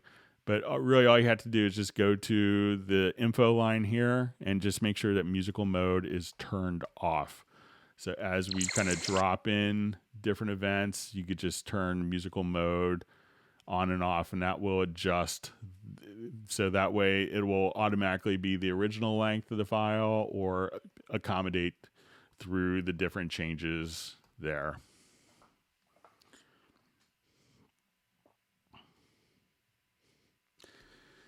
Okay. So I see, Greg, could you cover your live stream setup and configuration? I'm moving into a lot of broadcasting and sessions. Thank you. I went through like a month of tearing, my hair out trying to figure out how to get decent audio for broadcasting. And it's so important now. I mean, you see so many like artists streaming stuff and it's like, they're using an iPad or their phone and the audio sounds pretty terrible. What I found, I had like 4 questions mailed into me on this, but what I do is I have my audio interface, and I just have like my normal Cubase audio interface. I'm using a Steinberg UR24C, and I take that interface, the audio outs of that interface directly into a mixer. So I've had it for years, a Yamaha MW12CX. I know it's kind of a license plate model name, but just a mixer that has a USB output that can function as a mixer and an audio interface. I connect my microphone into that mixer on different channels. That way, if I have to cough or when my son comes to scream at me because his movie is over, I could hit the mute button and walk away for a minute. So I take those out. So I have a separate stream for my audio interface that Cubase sees, and I go into OBS and I have my mixer set up as my source. So OBS is a free software for Mac and PC. So, and if I double click, this is using my Yamaha mixer. And at that point, within OBS, you could set it up to work with the Google Hangout. So once you have kind of your Google Hangout here, at this point, you could choose, you take the stream key here and copy that. So you kind of do this for your YouTube channel. And then when you go to the settings in OBS, at this point, you could see the output. When you click on stream, you wanted to paste that particular stream key into here. And then you start the stream. You'll see the stream indicating that you have a good strength here. And then I use my computer display in OBS as a source. Once that's done, you'll see kind of the stream show up here on the YouTube. So you go to youtube.com/live_dashboard. So youtube.com/live_dashboard. And you'll see kind of what OBS is feeding your system, and then click go live. And then you'll be streaming. So I find that, it doesn't necessarily have to be a USB mixer, but taking 2 different audio interfaces, one for your Cubase and one where you blend that signal in your microphone, something like a UR44, and using that to communicate that separation of the audio paths seems to work really well for me. So it seems the audio works out okay. So that's how I kind of set up my Hangouts. And if you have more questions, feel free to email me. I kind of I did a tutorial video for other people, my colleagues in Yamaha as well, to share with them. And I'm happy to share that video with other people. So you could email me at clubcubase@steinberg.de. Okay, so I see a question. Hi, Greg. I accidentally deleted my Transit Go from my PC Artist 10. Is there a way to get it back without reloading the whole program? Thanks, Mark. I think if you just reload the program, it's only going to install the missing components. So I think your best bet I don't know of a separate installation just for the VST Transit Go because it's part of the Cubase installation. But if you just install that Cubase, it's not going to rewrite like every content file, the whole program. It's really going to only install the missing data. So a lot of times when you do an update, it may say, already installed, or, was updated, already installed. So I think if you do a straight installation, that you should be all set. Okay, so see a question, some tips about parallel compression for voices. So, one of the things that changed in 10 that we did was, some of the plugins themselves now have a wet dry function. So that can do some parallel processing. So we'll get this activated here.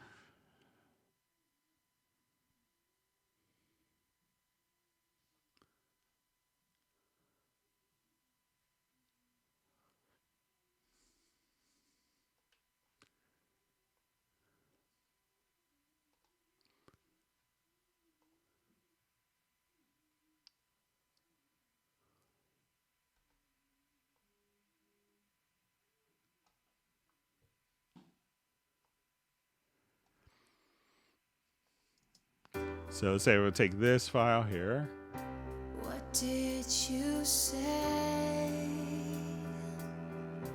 You wished it all away. So let's say if I'll just put on I'll bypass this compressor here, and I'll just put on the vintage compressor. And now what you have is kind of a wet dry mix.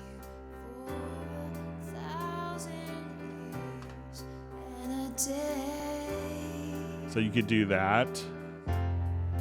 You were the party, the big event. I was your everything. So a lot of people use that for like a quick, dirty parallel processing. Sometimes if you want to do it more traditionally, I will just jump back here, is by sending it to multiple buses. So, what I could do now is, let's say below this track,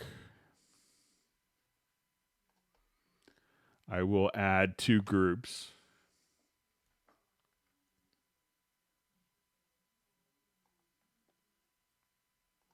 I'll make sure that they're stereo.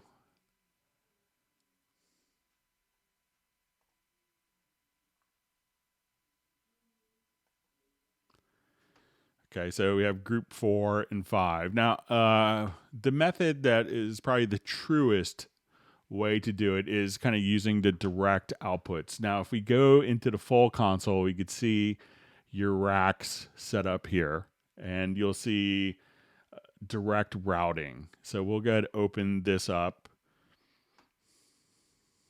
and I'll slide over here. So I see my 2 different groups that I've set up here. So I want to, and so we're going to go to the direct routing, and I want this to be set to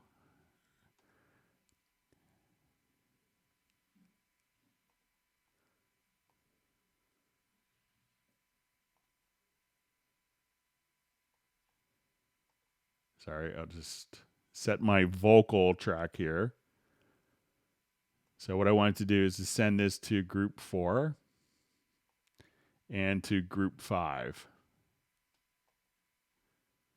Now, when we switch, it's going to bypass one of the groups here. So, but if I go to this little drop-down menu in the racks, we could say direct routing mode summing on. And now it's going to be set to both destinations. So I'll see my vocal here.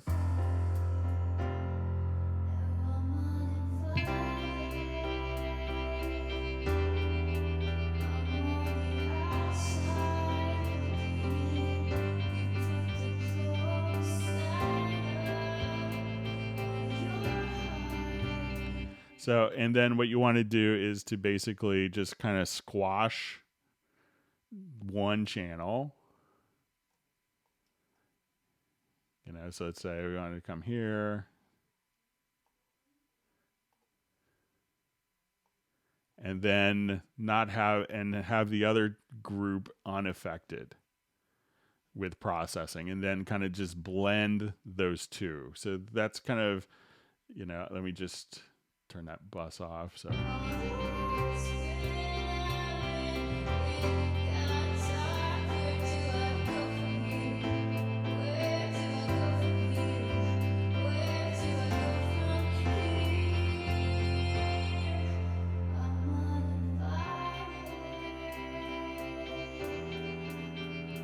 So that's how you could set up kind of like a parallel. So, play around with the direct outs if you have Cubase Pro, and that's a great way of working with it.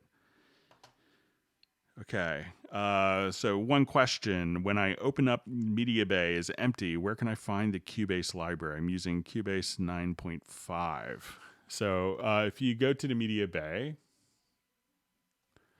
and what you want to do is make sure that you have the left window on, and you could do this in the upper right-hand corner. You could have kind of the right zone, the left zone. And then if you just click on VST sound or factory content, here you could see all the different, presets, but all of your loops, everything would just kind of show up under VST sound. That's where everything is organized. So once you click on VST sound, then you should see a bunch of different fields populate. Okay.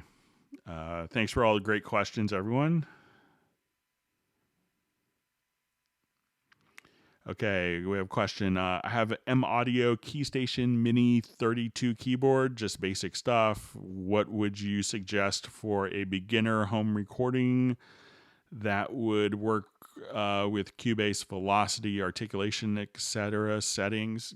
Pretty much a lot of controllers get down to be very personal.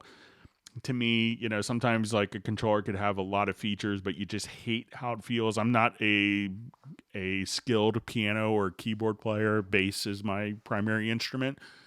But sometimes, I know, like, if I have people come over that if I want a piano feel that, some controllers, while they claim to be kind of weighted, a snobby piano player is not going to really appreciate it. So I have one controller that's a full weighted, like an old Roland A80 controller. In my studio, I also have like a Nectar P4, which is great. That's what I'm kind of using, my primary controller. Find a controller that feels good to you, that doesn't feel cheap. I find it's good to have 8 knobs for working with quick controls. A lot of controllers come in 49 keys. I like 61 keys if you could have that fit, and it's also make sure that the controller fits in your desk. It's really silly to have to buy like a whole new desk because you got a new controller. So make sure that it kind of fits and that it's accessible for you. Having like some sliders and drum pads could be helpful. If you do a lot of drum programming, the drum pads are helpful. If you wanted to tweak sounds on your VST instruments, having sliders and knobs can be really helpful for quick controls. But it could be really, and there's a lot of controllers that are very, very similar.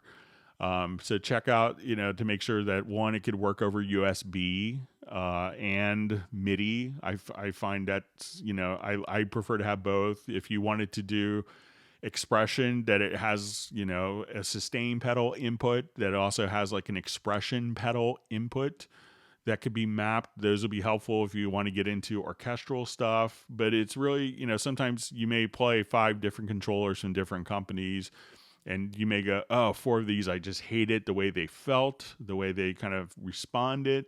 And the 5th one was great. And someone else may have the complete opposite reaction to the same controllers. And that's perfectly fine. It's really whatever you're comfortable with. I would go with full keys. If you're like a true piano player, get a weighted keyboard. I know a lot of people, for years I worked with a 61 key controller, and I was very happy because it mapped out to drums very well. I didn't have to switch octaves ever. If you're doing a lot of samples, an 88 key controller is really good because the lower keys could be used to switch articulations. So, but I know a lot of people that have a 61 key controller and a separate 2-octave controller, like a 25 key, and the 25 keys are just set up to switch articulations for them constantly. So, but it could be really a big personal preference. So, go to the store if you get a chance. and just kind of try them out and read different reviews. You can see how the drivers work, but for the most part, it's, you hook up a USB connection and, a lot of stuff works really well today. So just find something that you like that has enough knobs. If you're doing articulations, you may want more keys. If you want to tweak synths and change the sounds, like 8 sliders and knobs. And if you do drum programming, get some drum pads on it. Okay, so question, I have old hardware that my Cubase 6.5 version is working well with. Example, IE interface and key station, etc. What changes would be needed to make for Cubase 10.5? Probably as long as there's drivers for your interface and your controller, then you probably wouldn't have to make any changes hardware-wise. At that point in time, you're probably on Windows 7 with Cubase 6.5. So, if you are looking for, if you're looking for a new computer, that's also a helpful thing to upgrade to get some more, probably a computer from Cubase 6.5 era, could be updated to get, more contemporary processing power, but you probably wouldn't have to really change if your MIDI interface still has and your audio interface still have drivers that are working with the operating systems, and you should be all set. And I've used the same MIDI interfaces for 20 years, and they still have drivers, and I find no need to change it if it's working. Okay,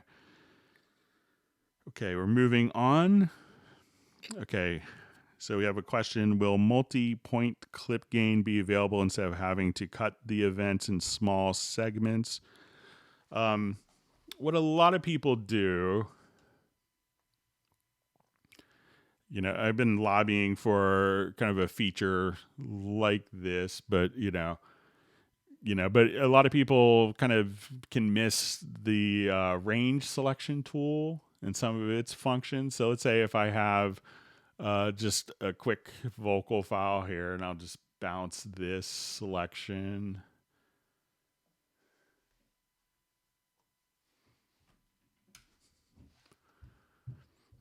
Okay, and if I don't erase it, so if you wanted to do this and just kind of grab the volume down, so one thing to be kind of cognizant of is, you can have kind of the combined selection tool. So I could just say, I wanted to come here and be able to, just grab that clip. But if you go to the edit and go to range and you just say split, like Shift X, at this point I could just say, let's take that, Shift X, that's automatically split. Then I could just Shift X, and then I could adjust my clip gain kind of like that very easily. One of the features I was trying to get, like if you have a part here and hold down the Alt key, that you could split the event. And I was trying to get it where if you have the range selection tool, something I've been trying to get, and hold down the Alt key, that it would split the event in a similar way. So hopefully, I'll see what I could do. But, a lot of people just don't know about using the range tool, and just Shift X, and then that will split. And also, if you're doing this for automation purposes, for volumes, using the range selection tool and just being able to just grab the automation here is also really handy as well. So you could just kind of grab the range and then go to the upper center and do like a quick automation bump if necessary.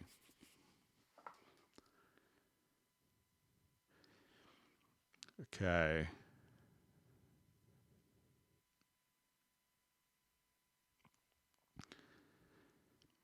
Okay, we have a question. Can you please tell something about automation in general? What is the difference between CC automation versus host automation?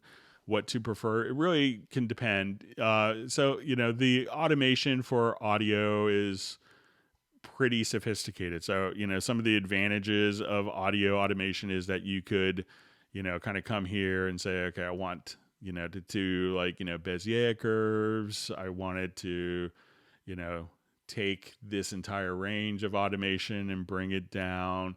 And some of the MIDI stuff that we see is a bit more traditional. So if I go into like a MIDI editor for a part, and if I wanted to draw in modulation, we could draw in automation, but there's also different drawing tools. So like I said, I just wanted to draw in a parabola for that. And if I wanted to,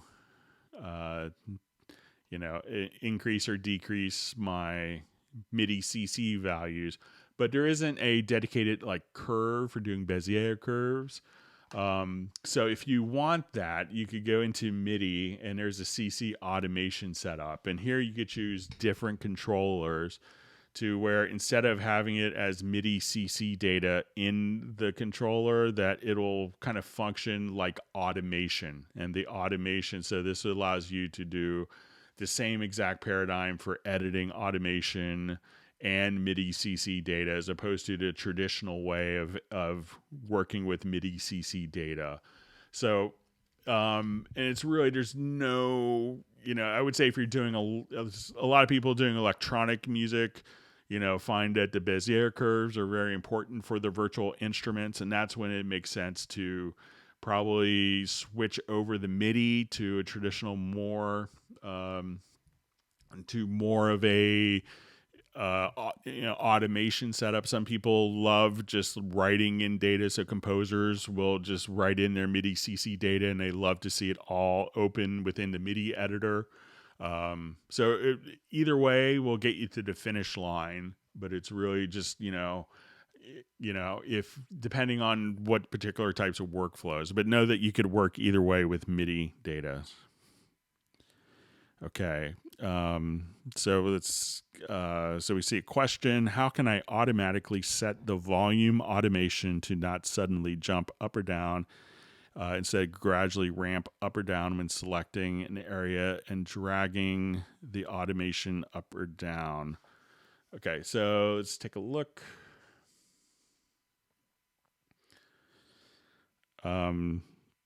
So how can I automatically set the volume automation to not suddenly jump up or down, but instead gradually? So if you just kind of, grab the points here, you could. So let's just say if I have automation in here, so you may have where it just will kind of,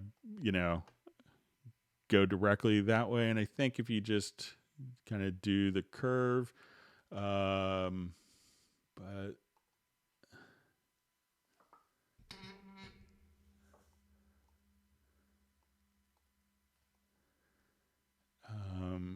I'm just blanking on the, I think that there is a way to switch between, where you could, so,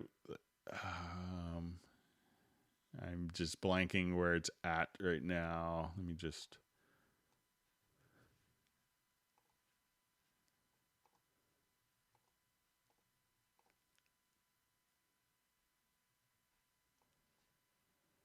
But there is a way. No, it'll probably come back to me. I'll see if I could circle back to that. Okay. Okay, so let's move on.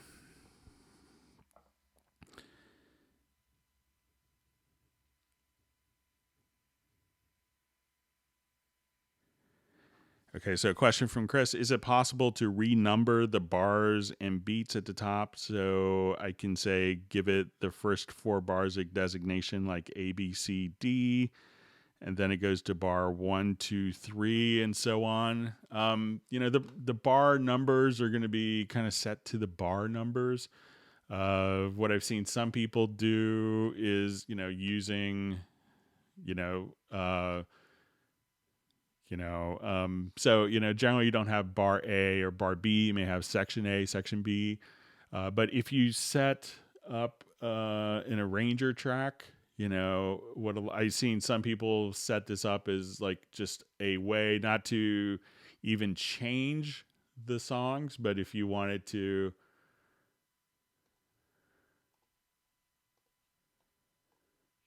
so you could have these different, sections colorized. And if you wanted to, you could also just come here and say, intro, and if you wanted to say, verse, chorus, so you could actually double click here and have like, your arrangement indicated on the arranger without necessarily, some people will use markers to do that, but I don't know a way to say A, B, C, D, 1, 2, 3, 4, E, F, G for bar numbers. Okay.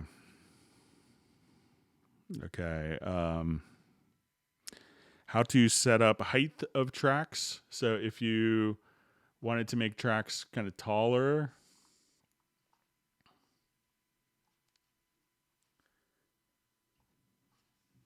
you could just kind of pull down. One interesting thing, if you want all the tracks to kind of be the same height, if you hold down, I think it's Control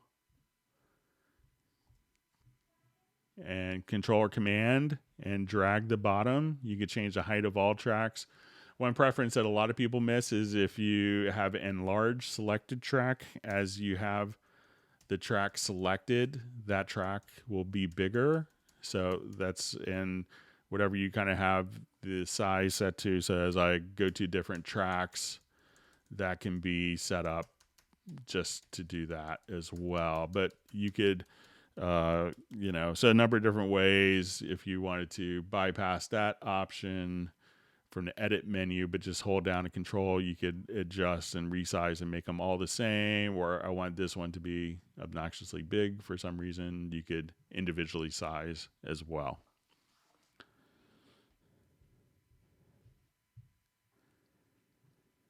Okay, so I'm seeing a question. Complete control sometimes does not work. Any common issues I should know about? I don't have a unit, so I'm probably not the best person to ask. Sometimes with all MIDI controllers, if you're running it on a USB hub, having a powered hub can significantly help with overall reliability. Sometimes if other elements on the USB bus are taking away power, that could make a difference. Also, kind of if you're running on Windows, you may have a USB hub management system for power. So you could try to right click on check out some of the settings, and you could Google it, how to disable power saving or like eco or green mode on your USB ports. Sometimes, a lot of laptops will kind of throttle different, the speed of your processor, your hard disks, your USB ports to make the batteries last longer, because that's a big metric that they're judged on. So make sure that you don't have any power saving mode set for your USB bus. But I don't have a complete control, but those are some things to check out.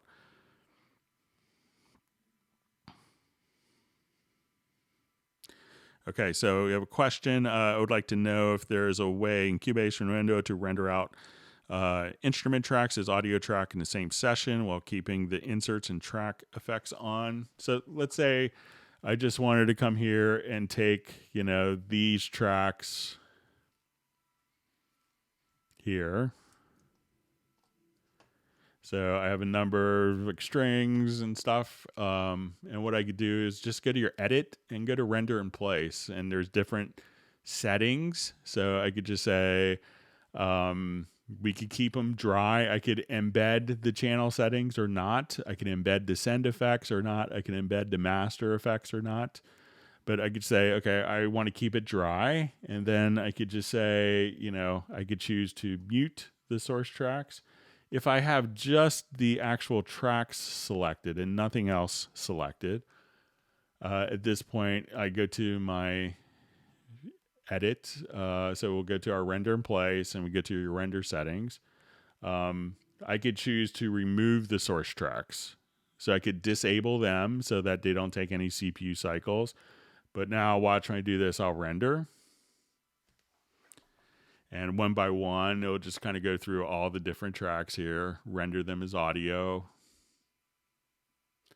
I could have it all as one part, one contiguous part to match each of the parts. So we'll have it rendered as audio. We'll do the second track. So it's going to do the second part on that. It's going to do the third track that we have selected. And now it automatically deleted the MIDI tracks and we just have the audio tracks. So if I wanted to undo that, we can see all of my MIDI tracks intact. If I choose to, from the render in place, if I choose to just disable, and this is where like a big advantage over freezing. So let's say I'll come here and do the render in place. And instead of removing the source tracks, we could just mute, but I could just say disable source tracks and we'll kind of get the same thing, but the MIDI tracks will remain in the project. So if I need to go back and change any MIDI stuff, but it will disable the track so that at that point it won't actually be taking any CPU cycles, but I could just one right mouse click on the track, re-enable it, and re-render if necessary. So it's going to take all those and it carries over the same colors. So now we can see that the MIDI track was disabled. We have the audio track, the MIDI track disabled, the audio track, etc. So check out the render in place. It's a pretty great feature for that.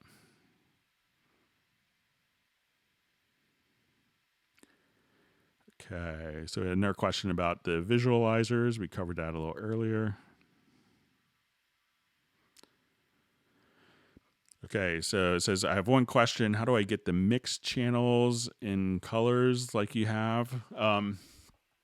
So this was one of the things in 10.5, yet another new thing in 10.5 is when you go to, in 10.5 is long-standing feature request. And so if you go to your preferences, we could just go to track and mix console channels. So we could have this set to, I'll just apply, I'll just go extreme here. So let's say apply. Now when I go into like my full screen mixer, we could see all the channels that are carried over directly from the project window throughout the entire mixer. So once again, and this is in 10.5, so a lot of people found this worth the upgrade price alone. Just come here to track and mix console channel colors. I'll restore it to my defaults for those. And then hit OK. So that's how you could work. So the colors that you make here can kind of be spread throughout the entire channel strip.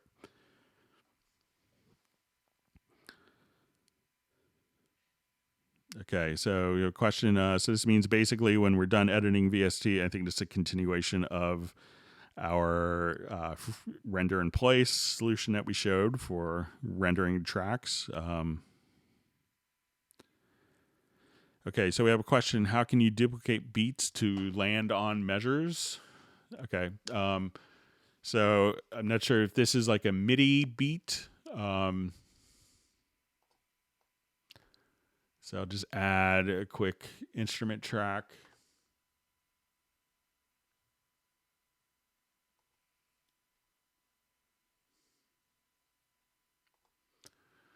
Okay, so I get this question a lot where, is how we can, I have, MIDI information that's slightly, I'll just zoom in here. So say I have one bar of MIDI information. All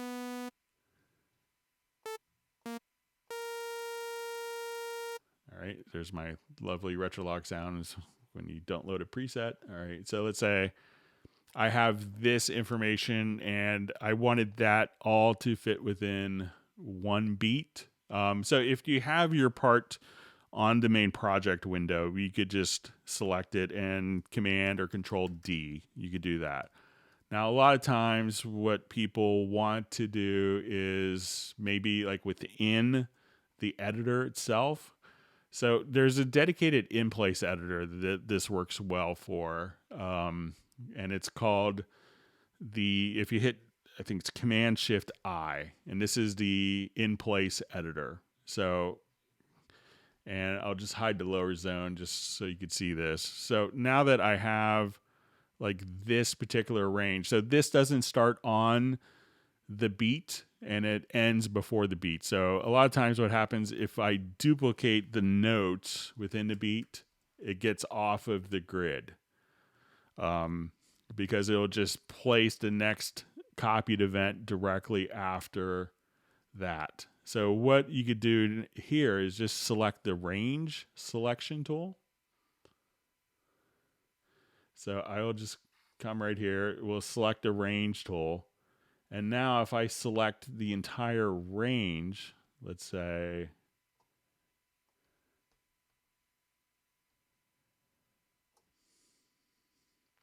I could duplicate the range like that. And that would keep like the space before and after automatically preserved. So there's a couple of different techniques, and that's Command-Shift-I.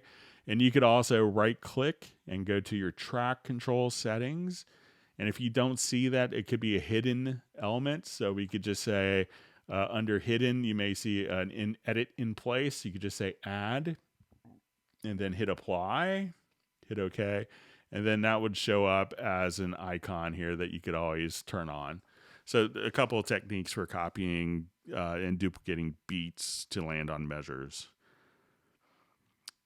Is there a function ghost notes in Cubase like FL Studio? So I think a lot of times if you are working, I think where that makes sense a lot is when we have like MIDI drum parts. So if I have a particular MIDI drum part here, let's say I'll just edit that part. So within the drum editor, if I had sounds that were just kind of mapped,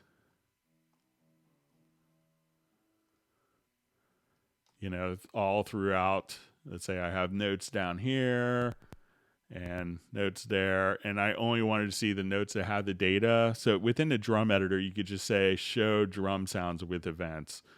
And I think it makes a lot of sense in the drum editor where maybe, you're intentionally putting the sounds in. Sometimes if you're playing a piano part and if you hit the wrong note and you ghost notes, you may not have the right note visible to move to. So I think it makes sense kind of in the drum editor, but that's how you could do it in the drum editor to ghost notes. Okay, so you see a question, how can I preview my individual chords in the piano roll without having to play the track? All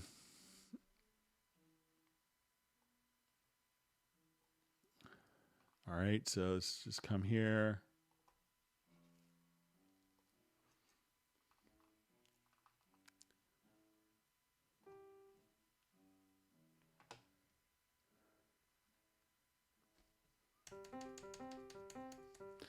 I know there's not like a MIDI scrub per se, but I know what a lot of people do is just kind of, and all I'm doing there is I'm just hitting the left and right arrow. So I could just kind of select the first note and I just hold down the right arrow. And it'll just cycle through the notes in kind of a preview.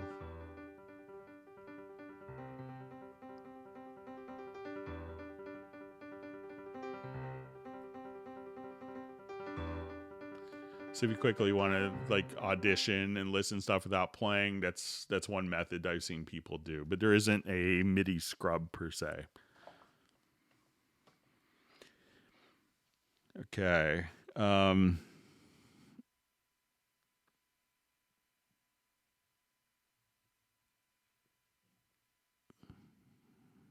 Okay, so I just see duplicate the MIDI notes in a drum or sample editor. So I think we kind of have covered this, but we'll take a look at it again. So if I just want to come here, Command D. And one thing I'd gotten a question on that was emailed, and I'll just undo that.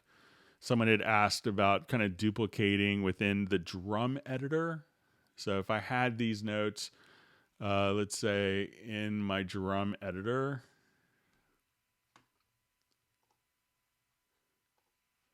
so let's say if I had, these particular drums, and they wanted to like duplicate a section of the drums. They noticed that in a lot of the editors, you can hold down the Alt key and just kind of, copy notes like that. And they noticed that when they hold down the Alt key in the drum editor, that it just turned into a pencil tool. So they had emailed, like, how do I take these particular notes? And when I click here, I could just enter in new notes when I hold down the Alt key. So the trick to duplicating within the drum editor is to select the events and then move, and then come over here and hold down the Alt key before you release. So again, select the events, hold down the Alt key, and then drag, and then you should be all set. So those are a couple tips for duplicating parts in the editors. Okay, moving on. Thanks for all the great questions.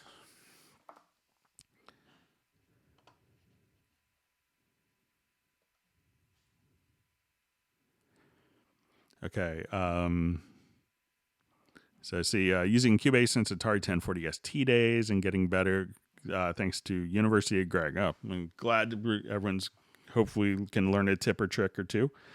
So thanks for the kind words. Okay, so a question from Robbie. How can we tell if we are loading a VST2 or VST3 plugin? Okay, so when we look at your plugins, we'll come over here. Let's say I just wanted to add a plugin.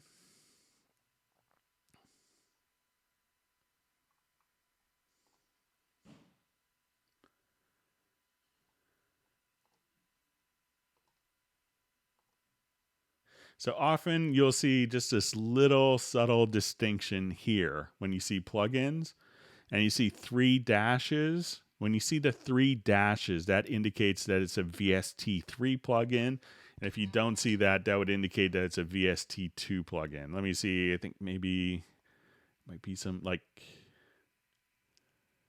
let's see if we find some of the older plugins that might still, I think just about all of them have been updated to VST3, but this is like when you go to load a plugin, you'll see this little indication on the right here. And when you see 3 slashes, those 3 slashes indicate that it is a VST3 plugin. I don't have many third-party plugins on my system. I think all the ones now come with Cubase have been updated. There are some really old ones that weren't. Yeah, it looks like they've. So that's the distinction. These 3 little slashes right here, that's a VST3 plugin.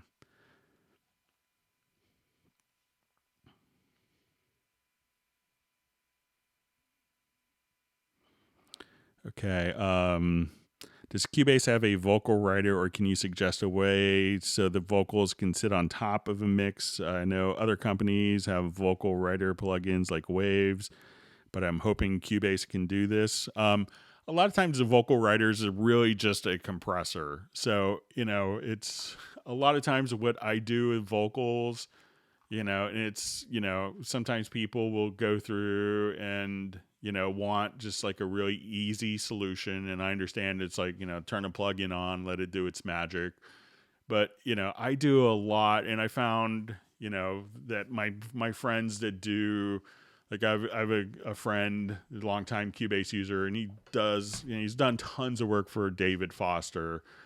when he was doing productions, and he still does like Barbra Streisand records and stuff. And talking to him and how he works, he does a lot of, he's very cognizant of, do I use a compressor to fix something, or do I use a compressor to actually, and he's very, a compressor to kind of glue things together. But, he's one that will kind of go through each one. Yeah, you could definitely use a compressor. That will help, and sometimes you could use one heavy compressor, one light compressor. That's a great technique that works very well. But something that still works really well is, just taking each little phrase here. And what my friend does all his huge vocal records is, he'll cut, almost each word manually and just take the time. Okay, I want to get this breath down. I want this, I want that up. So he's not compressing to kind of get that signal up. It seems like it's a really tedious thing to do, but sometimes I know people will spend 2 hours looking for a plugin to do it, and they could do it manually in 15 minutes. So, that's a great tool of being able to manipulate the gain before it hits the channel. And you could use a compressor, but a standard compressor would do very similar functionality with Vocal Writer. And if the vocal isn't sitting on top of the mix, it's not the Vocal Writer that's making it do that. So make sure that the frequencies are making sense, that it's working. It's not fighting against anything else in the tracks as well.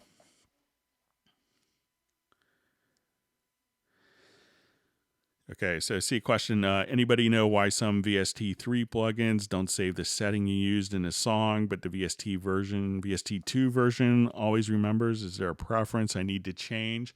I don't know of a preference in Cubase that would do that. Often it could be up to the actual plugin to recall that. Okay, we'll move on.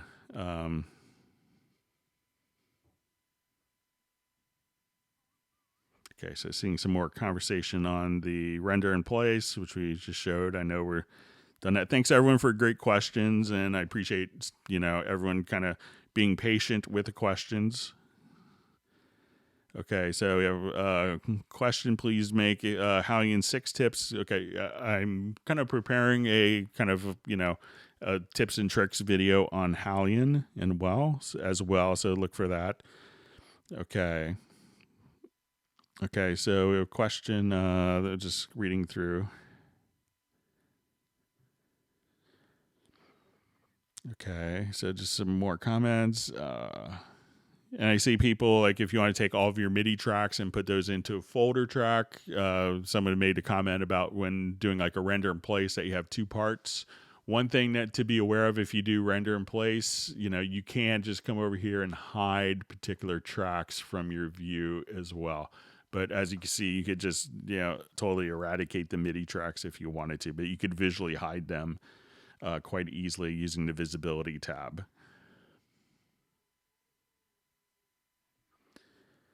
So it says, "Hi Greg, I downloaded a trial version of Cubase Elements 10.5. I noticed that I cannot zoom in the score editor. Is this a bug?" So the scoring features, and that's one of the things that makes the Cubase Pro version a bit more unique. Is it's going to have more scoring capabilities with zooming. So when I come here, you should see this is kind of what the mode looks like for what they call there's page mode and edit mode. So Cubase Elements and Artist and AI and LE have this edit mode. So at this point, this doesn't really allow you to zoom as much, but you could clearly see kind of the notated score. When you get into the full version of Cubase Pro, you can go into page mode, and here you could just kind of use your mouse wheel and zoom in, and this is kind of gives you an indication of exactly what the printed page will look like. So you could see that, or if you wanted to make adjustments very easily, you could do that with zooming in on page mode. So since the edit mode is really intended for editing, and you could print parts out, but if you want to do more extensive notation, check out the trial version of Cubase Pro as well. Okay.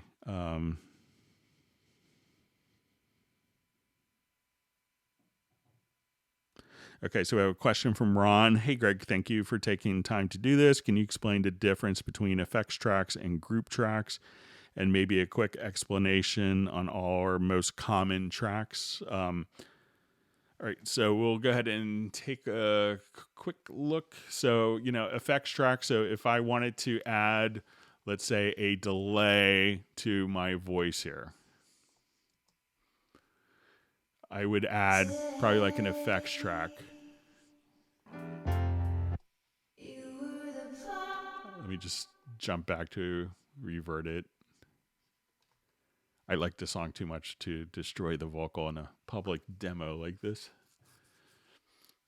All right. So, effects channels and group channels are very similar. I'm not sure if there used to be some minor differences I don't think exist now.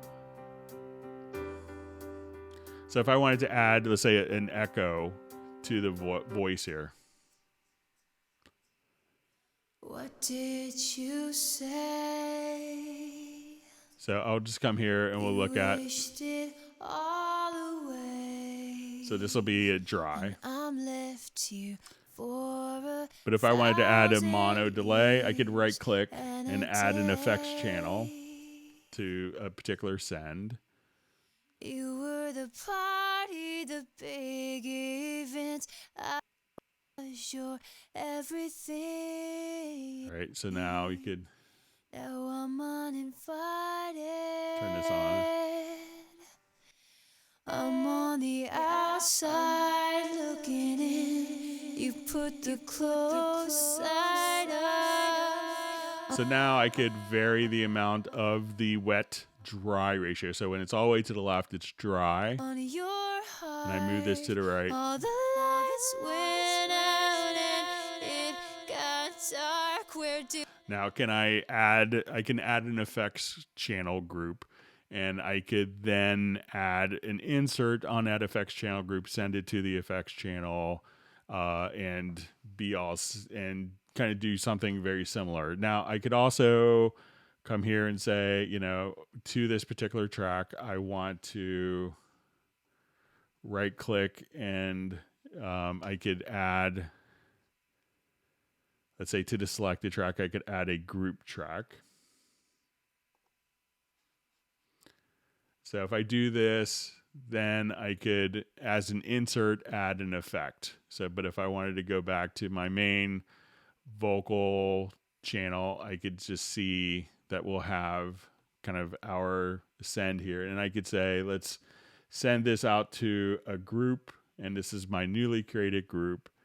And one of the things that's also very handy is, once you have this done, I can say I want to add my echo. Where do I go from here? And I could just pan. Where do I go from here? So if I wanted to have just the echo on the left or just in the right.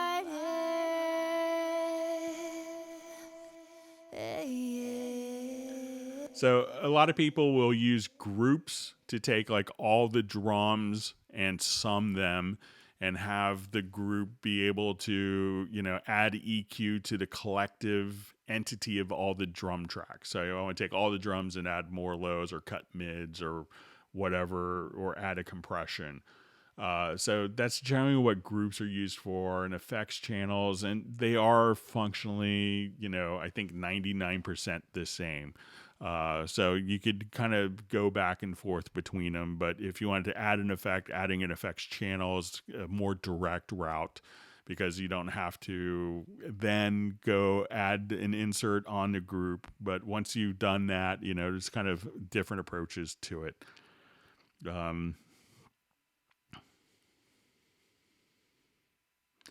Okay, so question, how is it possible to freeze multiple tracks at the same time and not having to do that one by one? Thanks. Freezing tracks would be one by one. If you want to do multiple tracks, just do a render in place. And just like we showed a little bit earlier, and I think that would make sense.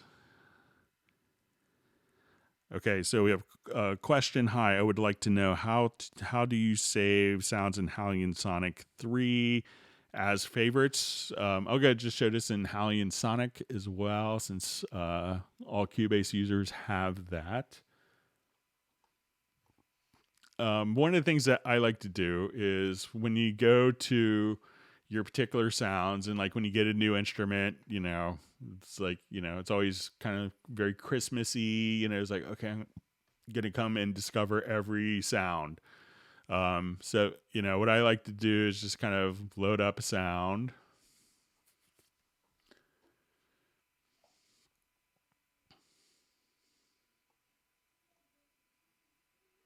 And as I would play back, I could say, oh, I like that sound. And you see this rating column here. So at this point, you could just say, oh, okay, I give that 5 stars. And I come over here, I load this one up. If I was, so I'm loading up some samples here, so it takes me a second. So let's say I don't like this particular sound. That's a 2-star to me. And this one is no stars. I hate that one. Like this one. And now I could say, show me only 5-star presets. Show me only 4. Show me 3. Show me ones that only have 2. Or, so you could just kind of go through and give it like a star system. And that way, every single one, you could just make sure as you go through sounds, just give it a rating.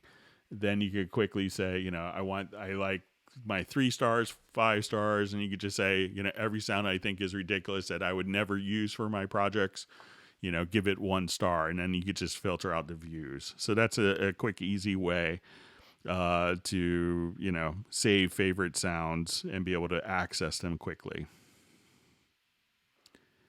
Okay.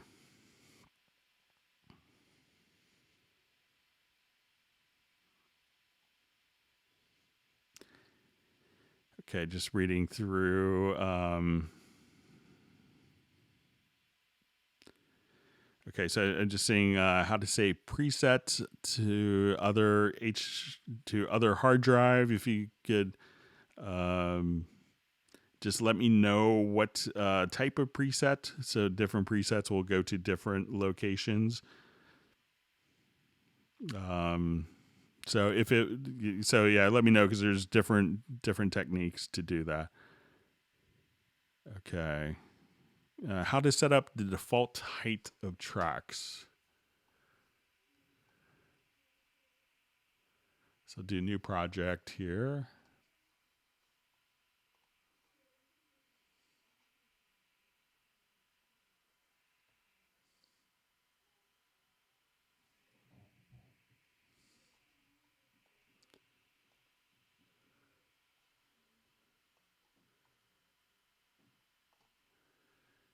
All right, so let me just add a bunch of tracks.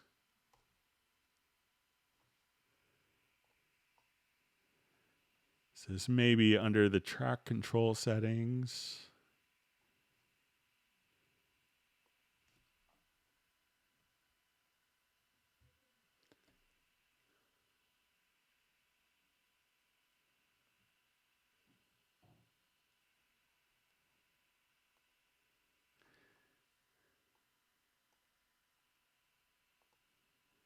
So here we could see kind of the width, the group. So I'm not sure how to, there probably is a way, but I know once you have them set up, it's trying to be default where you could see like a number of different controls, like your top controls. And then again, if you hold down, your control or command, and select one, and while they're all selected, you could resize accordingly, like that. But that may be the default, just so you could see those particular controls.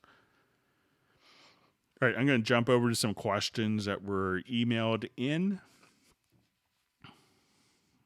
So bear with me just for a second. Thanks everyone for your patience. I appreciate people not reposting the same question over and over and over again. That makes it a lot easier. Okay, so we had a question. Is there a way to turn down all tracks together, including automation? I have big tracks with lots of automation, and I accidentally pushed it too far, but I need a good way to turn everything down easily, please. Okay, so I think I created just a quick project to show this. And again, if you want to email questions in advance, just go to clubcubase@steinberg.de, and we'd be happy to field those questions, especially if it's a little more involved. So that way I could have a project prepared if necessary. So let's say I have like a bunch of tracks. Let me just mute that because it could be obnoxious. Okay, and I have different automations going on.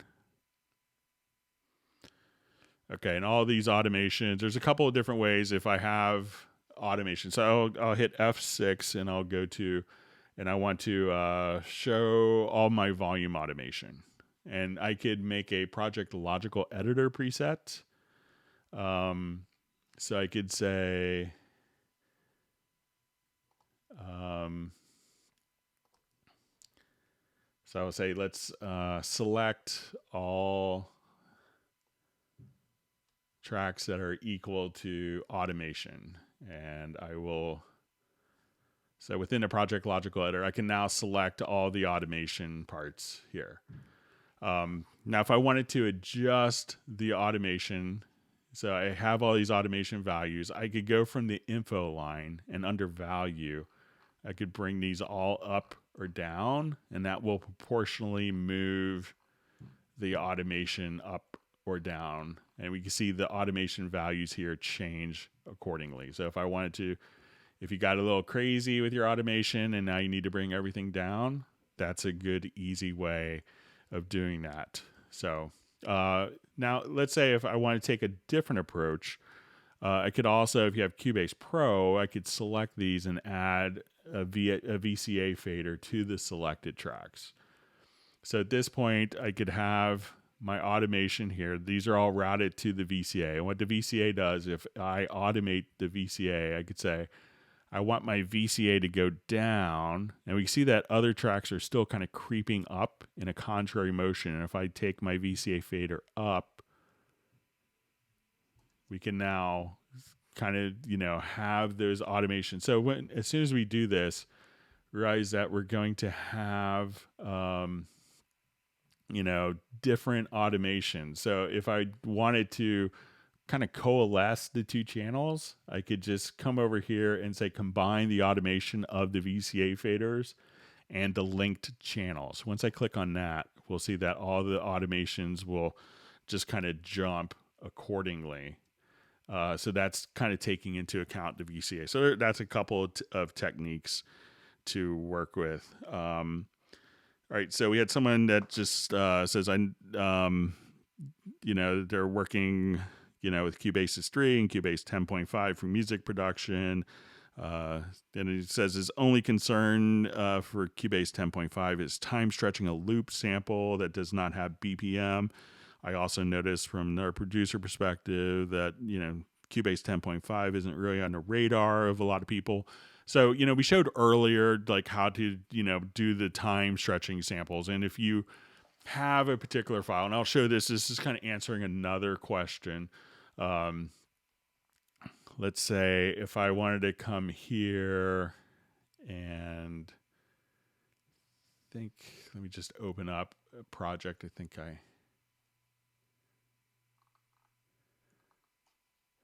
I'll just recreate it quickly. I think I just...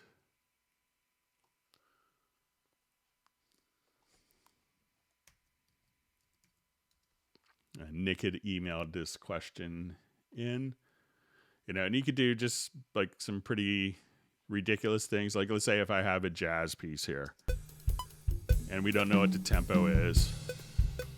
And let's say probably the tempo is varying and I have the metronome and the metronome is not the track has nothing to do with the metronome. So what I'm going to do is just to select this project. And Nick had emailed in and said that this function was causing a crash. And I've had it crash on me, and I think I figured out a repeatable way. And I'm going to send an email tonight explaining it to some developers, but we'll take a look at it and the project planning. So if I wanted to just go to my project here, we could go to tempo detection. So I'm going to go ahead and just do a quick tempo detection of this. And as we do this, now our tempo is on the off beat. So I'll just say, so you can see that every beat is slightly changing tempos. Now, sometimes what I did is I would switch tools here, and that on my system could cause a crash. Now, what I figured out to do was to just close this window, and then everything seemed to behave well. So I'm going to figure out kind of where the downbeat is. So let's say it's kind of right. So, and I'm going to just grab, and as we did the tempo detection, it made a signature track. So I'm going to turn on my snap, and we say this is our 4/4 bar. And as we do this now,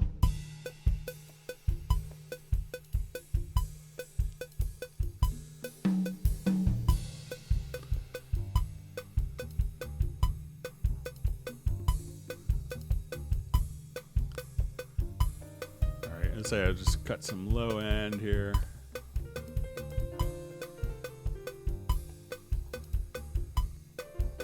All right, now if I wanted to throw a loop in, I could just, let's find something just, horribly inappropriate here.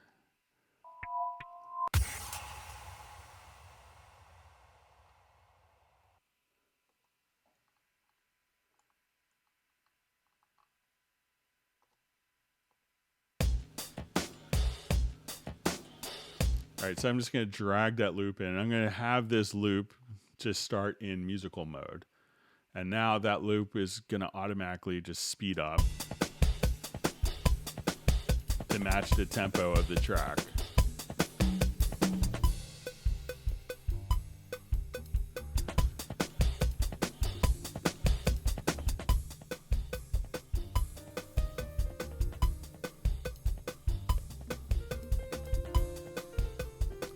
So now as our tempo speeds up and slows down, this loop is automatically following the tempo detection of the original. So, I mean, Cubase can do like time stretching and tempo scaling of audio way better than any other program. You could do that for a multi-track as well and just randomly change the tempo on the fly like we saw earlier. So Nick, if you could just try to just close out the tempo detection window, I think that might do the trick for you. So... okay, so we'll move on. Yeah, and then there's, lots of people doing techno, EDM, trap stuff, hip hop. I just got an email from Zed's team. They're big Cubase guys. So, so there's lots of those guys are doing their work in Cubase.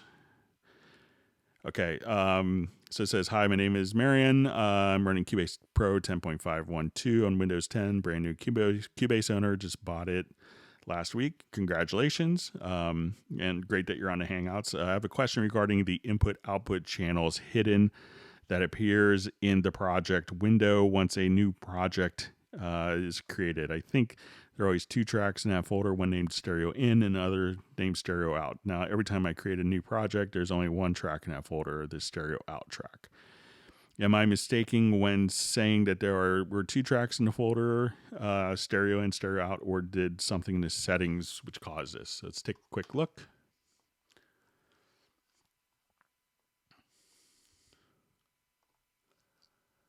Okay, so when we do this, we have our input-output channel. So when I do this, I just have my stereo out.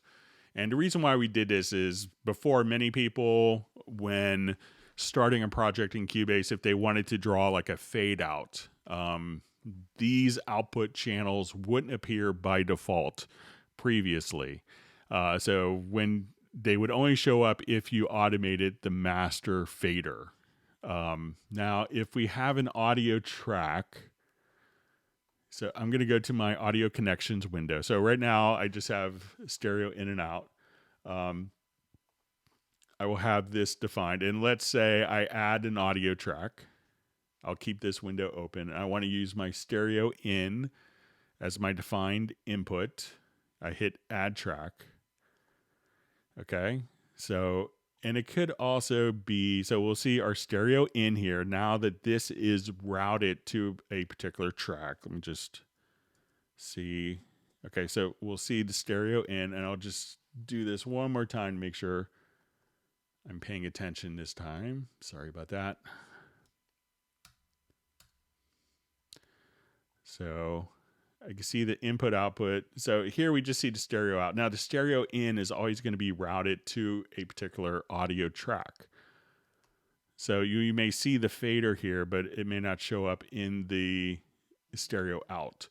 So once you have that set up, so that's really kind of the intention of having the input outputs, and it's kind of folded so it's not in the way when you're first starting. But at the very end of a project, you could just say, okay, I wanted to grab my ramp tool, and at this point, I just wanted to ramp down and do a fade out of the track without having to wait for automation to be written to the master fader and then tweaked. So I think what you're experiencing is pretty normal. Okay, so, and again, the question is, why does the stereo in channel does not appear alongside the stereo out in the input-output channels? Because it's not... why it's not appearing on the input is just because it's not being kind of routed into the final mix. But play around with that, and I think that'll make sense when you're doing that. Okay, so it says, question, I'm trying to make a song I made in Logic. When I import the MIDI file, however, only thing that happens is a Hallian piano track is made, but no MIDI data is imported. Check, you could always check, there's a lot of ways to mess up exporting an audio file in other programs. Make sure that you can export the audio file. One, you should be able to play back in QuickTime or Windows Media Player to see if there's MIDI data. But when coming over here, it could also be when you go to your preferences, you could check under MIDI files that, there's different import options. And sometimes it may also show up, I've gotten so many like really badly made MIDI files where maybe like in our programs, you might have to select the MIDI parts that are exported as a standard MIDI file. But, I don't think, sometimes I'll see like a MIDI file where all the tracks are, embedded onto one track and, all 16 MIDI channels, and it just shows up as like MIDI channel 1. So if it's a type 0 MIDI file, you may have to, so let's say if we had it on a MIDI track, and if it was a type 0 MIDI file, you may have to switch it to channel any, and then select the event and come over here and do what's called dissolve part. And that would give you a choice to split the MIDI channels. So that each MIDI channel is on its own. But try importing the file back into Logic and see if the MIDI file imports. And I bet you'll find that there's a problem with the export. All right. Okay, so we had a question. I'm interested in trying my hand at amateur audio modeling and need to export the 24-bit digital words from a short mono clip. Will Cubase export this data as an XML or text notepad? When I'm finished manipulating the data, I'll need to re-import the altered data back into Cubase to Audition. So I don't know Cubase. I don't think Cubase does that function. It's a very kind of esoteric thing for kind of working with I've heard of people doing it, but I haven't really. Uh, I don't think Cubase would. You could do music XML. You could export XMLs from the mixer. But I don't know a way to export the audio XML, and I've kind of seen it just like in some old stuff to maybe like trigger an audio file in a web page. And I know people that will kind of almost do like, adjusting different parameters, but I don't think Cubase will export it. I think there may be some, esoteric, sample editors that might do it, but I don't think Cubase would do that, unfortunately. Okay, so we'll move on. Okay, so it says, okay, so we touched on the subject of using the Groove Agent SE5 with third-party drum libraries, and I have a few really nice ones I would like to use from the likes of Heaviosity and Sound Iron. Is it possible for you to explain how to do this? So let me just jump back to my project here.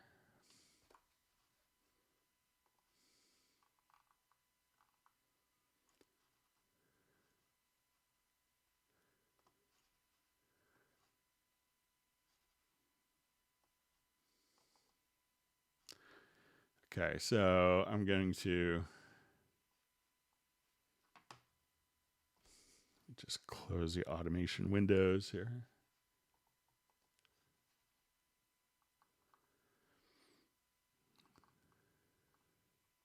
Okay, so let's say we have an instance of Groove Agent, and it's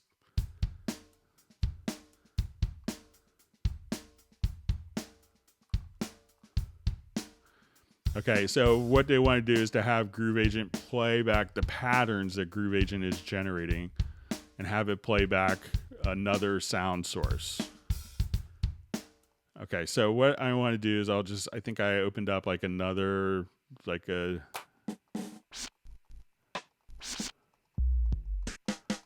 different library. So what Groove Agent has the ability to do is to output the MIDI data from the pattern. So I could take this pattern,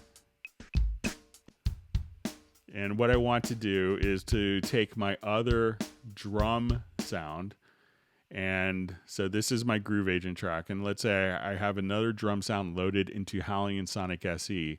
For its MIDI input, I'm going to just select Groove Agent MIDI out. So now as soon as I play Groove Agent, it's now going to send the pattern's MIDI information out directly to my Halion Sonic SE. So I hit play.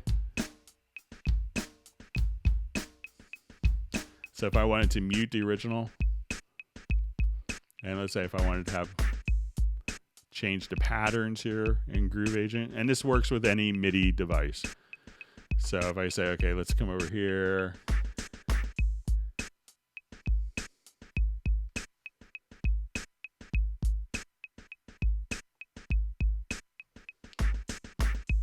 So again, all you have to do is just kind of take these different patterns.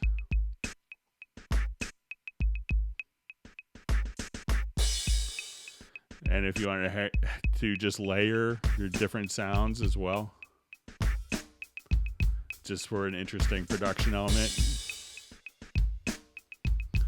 So that's really all you had to do is take your Groove Agent track and then just have that send, select the other track and have Groove Agent as your audio, as your MIDI input.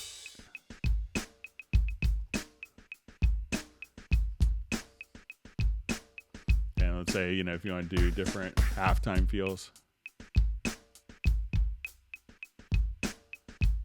you can even do fills, let's say every 2 measures.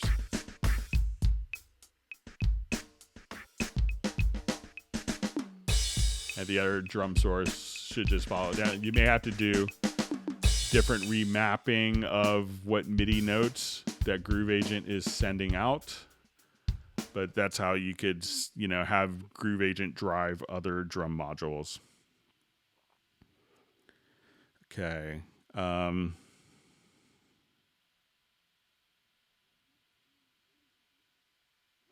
Okay, so we had another question about the live stream, which we kind of had covered earlier. Okay. So we had a question about I have a problem with the VST Connect Performer on a MacBook Pro Mojave. I tried the 4.02 and that worked. That version worked well. Reinstalled 4.042 version. In this version, I chose a path for the VST2 plugins in a plugin manager window, and I closed the program. When I tried to reopen it, it crashed immediately. I deinstalled, reinstalled it several times, and tried the 4.02 again, but it doesn't work. I can't open the program anymore. Is there a file somewhere that I must manually erase or something? I would try to just, go into the plugin manager, because I think it shows up as I think it works as a VST3 plugin, I'm pretty sure. So let's take a look at, so when we go to our VST Connect, it is a VST3 plugin. So if you, wanted to just kind of come directly to your VST Connect Pro and, just, remove that particular plugin, you could, just have that or not have it show up in the list. But if you installed it, and I think I'm reading it right, that, you chose the path for the VST2 plugins, choose the path for the default path for the VST3, because, it could scan into the wrong folder for you. So it is a VST3 plugin, so there's no real need to put it into the VST2 path. So I would try that. Okay, so we have it says, question: in the MIDI editor for an instrument track, when I move notes up and down with the mouse, I hear the new pitch. However, when I use the up and down arrow keys on the PC keyboard, the note moves, but I don't hear it until I click its new position. Is there a preference for this, maybe? All right, let's take a quick look.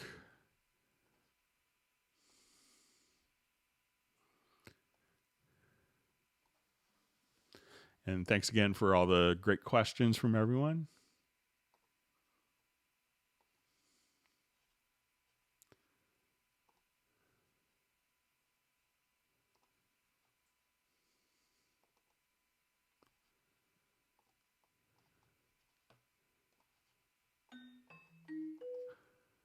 Okay, so I'll just enter in some MIDI notes here quickly.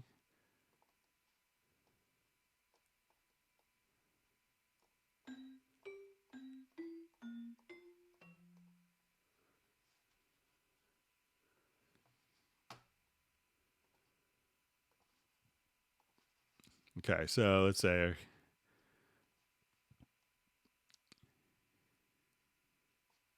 I have this on.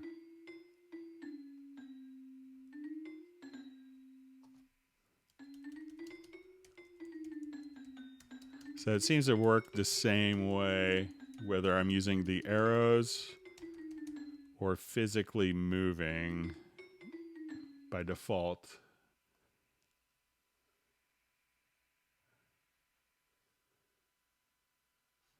And let's see if we change the acoustic feedback. We don't hear anything.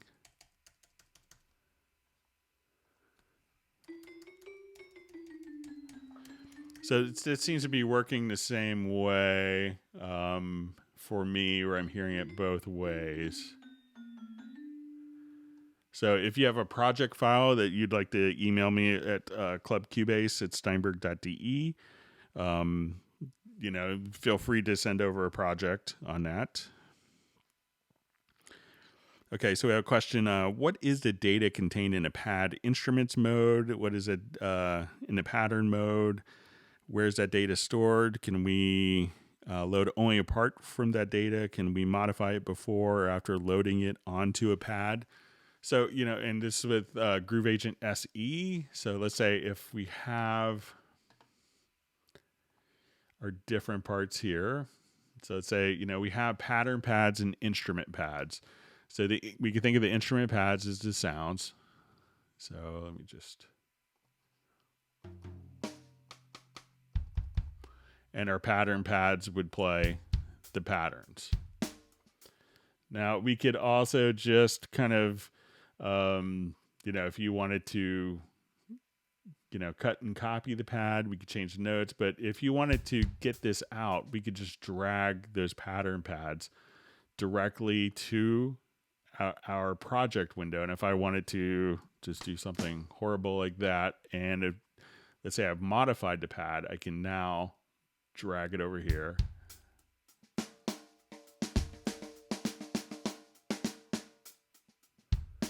It's not too bad, actually. I thought it'd be like really horrific sounding, but I just came up with a cool pattern. All right, and then once you're done, you could just right click and you could save the pattern group. So once you right click on the agent, you could choose to save the pattern group, delete, you could save the kit, save the kit as. I also get this question a lot of, how do I made my samples, how do I save the samples to load into a different project? And that's where you could choose export, mixer, and effects channels to Cubase. So if I did save that particular setting, what I could do now is just kind of come over here, and then you could go through all the different styles. And if you wanted to go, through your different kits or, instruments or styles. So while I play, I could just say, oh, let's load up a different style. So I could say, let's go to like a blues pattern. And you could just try out different patterns. Now, once you have these patterns on your project window as well, so you go, okay, this is my new favorite pattern. I could select that and export it as a MIDI loop, and then I could open up that MIDI loop, and that would launch the instrument that it was generated from, and that could be saved as a single entity that could be dragged and dropped later as well. So I hope that makes sense.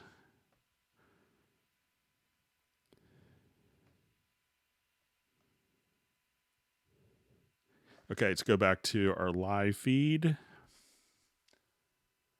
Okay, we'll keep going. Thanks for all the great questions. If you've learned a tip or trick, please feel free to give a thumbs up and make sure you subscribe to the channel. All right, we'll go a little more.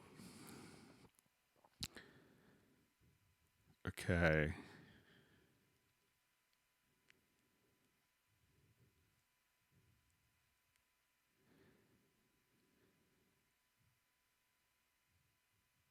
Okay, so just seeing a comment from Rick that we just sped up his workflow with being able to save and import the tracks.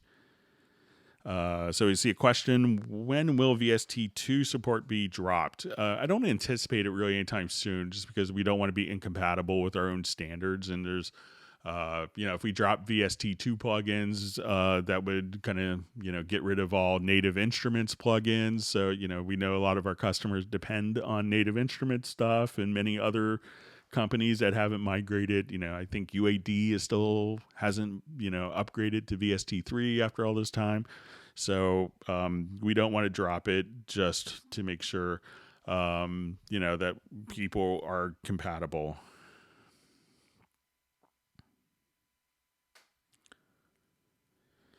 So Greg, if I use VST Connect Pro and want to track live drums from remote performer, will all their inputs show up on my end? Yeah, you could have up to 16 tracks inputted.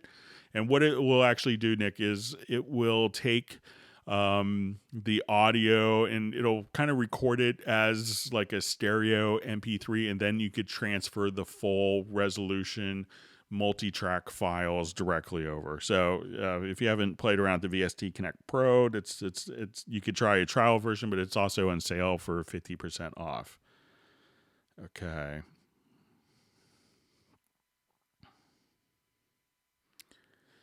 Okay. Okay. Any strategy to improve or upgrade scoring in Cubase to meet some of the Dorico features?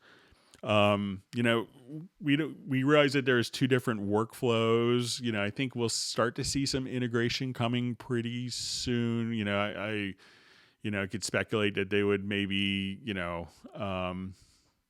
that there could be kind of more coming together, but still like a Dorico would be a specific workflow. If you're starting from like a blank staff, which a lot of composers want to work with, and some people want to sequence and print out parts, that's a different perspective. And some of the, and they have kind of workflows that are kind of optimized for those two very distinct and very vital methodologies of working.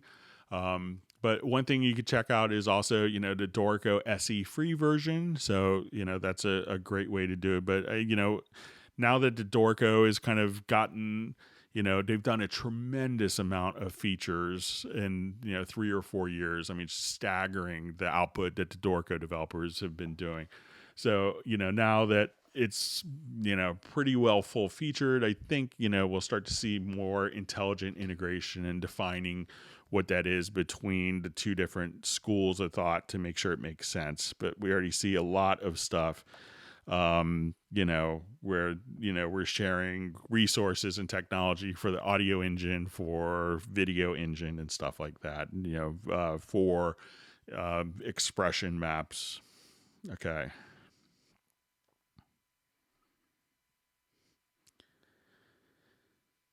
Okay, so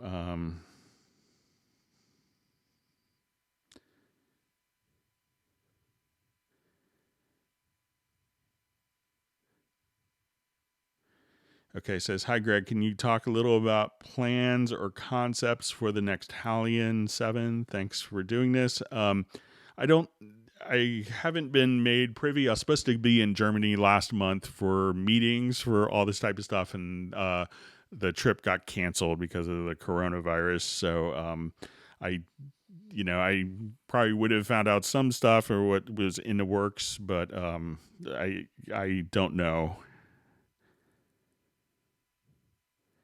Okay.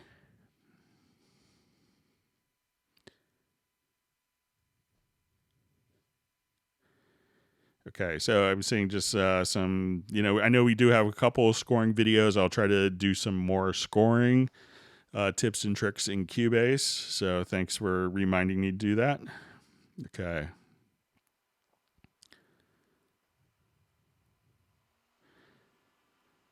Okay. So any plans of making chord tracks non-destructive for MIDI?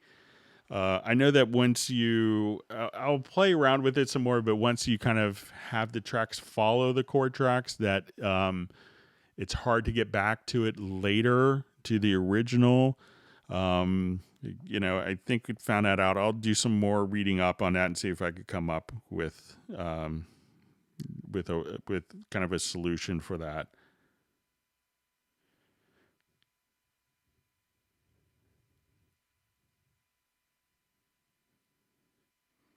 Okay, so just seeing some questions on the key signature track, which we kind of showed with the chord track earlier. Okay, so we have a question. Iterative quantize. What the heck is functionality? Okay, so when we have iterative quantization, let me just see if I can.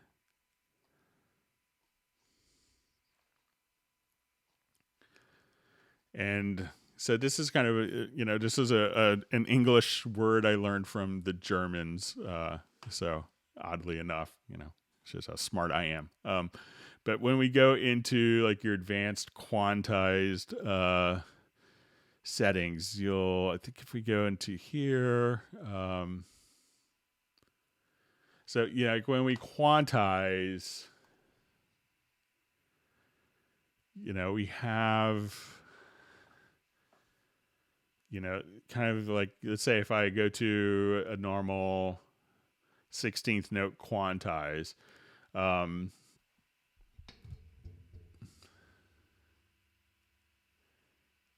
let me just see, I think.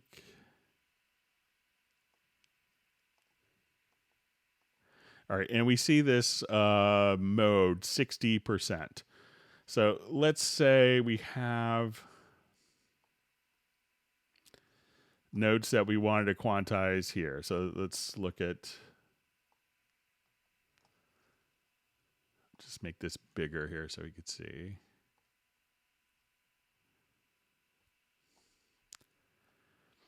Okay, so, and if we do kind of our iterative settings, so we can think of this as like a percentage quantize. So if we do kind of our iterative quantize, so we could just say quantize, but here we could just say, okay, I just want to do iterative. And what that often does is it can move it kind of 60% closer to the beat and 60% closer to the beat. So it's kind of a soft percentage based quantize as opposed to kind of like an absolute value. So even though, we quantized, some of the different values as we do this, you see it didn't move exactly to the beat. It moved 60% closer to the quantized value. And that's what the iterative quantize. So you won't actually be like a hard, this will be, so dead on the beat, but you'll move kind of like 80% closer to the beat. So when guys work on, particular swing feels or like what Teddy Riley did with New Jack Swing, that's a lot of percentage based quantization. So that way it kind of can feel tighter, but not so stiff and mechanical.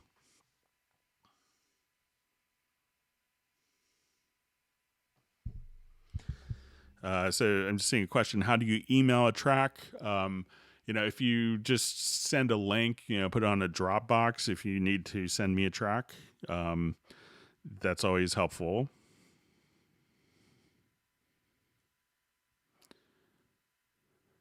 Okay. Okay, so question with the track import export, how do I include the associated VSTs? Like when I did the export, it just automatically loaded up the VST instruments. So when I exported the selected tracks, so make sure that you try the export selected tracks, Rick, and I think that will work for you. Okay, so question from Nick: if I want to make a simple chord track by having the chord track translate over to the score, how do I do this? All right, it's a great question.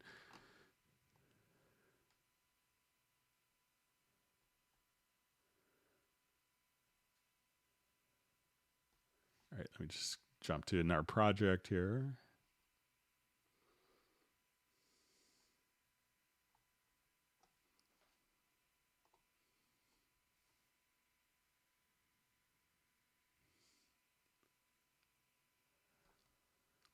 So if you want to do like a quick lead sheet for parts, so let's say I have my chord track at the very top of my project. So what I see a lot of people do is they just kind of make an empty MIDI track.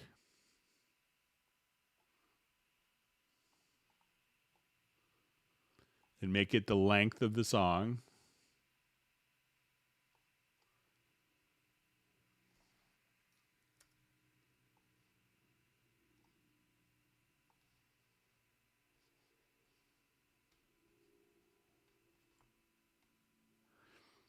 Okay. And then what you want to do is you could just double click. So if you want to make a lead sheet for other musicians, we'll go into our score editor. Let's go to page mode.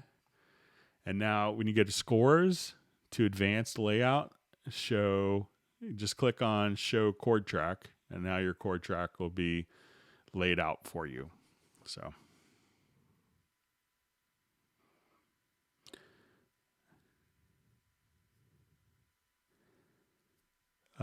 So let's say, are the controller view presets in the key editor included in the profile? I believe so. And if you're not familiar with that, what you could do is just simply come here and organize your presets. I'm about 85% sure, but it would take me a couple minutes to check. And so once you have all of your presets stored, you could export them as your profile manager. So if you needed to take that over to other, I could test it just to make sure, but I'm probably 85% inclined to think that it does. Okay, so I see a question: how to do transform automation on an audio. I'm not sure what you mean by that, if it's maybe copying the automation to another value or changing it to something. So maybe if you could email and I could answer it in the next one. Okay, we'll go just a couple more minutes. Then I'm going to have to go help my son. Okay. Okay, so hi, Greg. Stephen from Medellin. Can you tell me more about the update to 10.5? Just a short catch up. So multi-tap delay is a new feature. We'll have the export audio, more retrospective record, pad shop 2. Trying to think of more, and those are some highlights, and there's a zillion other little things, but those are some of the major themes. But you could check out, like I did a whole series of walkthroughs on new features as well. Okay, see a comment. Thanks for doing this on rotation in the studio. Glad that's helped. Okay.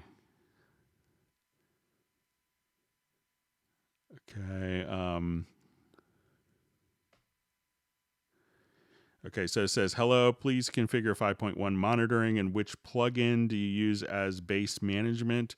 I don't think Cubase really comes with a bass management plugin, but if I did a new project, Nuendo does, and that's one of the things that's kind of unique to that.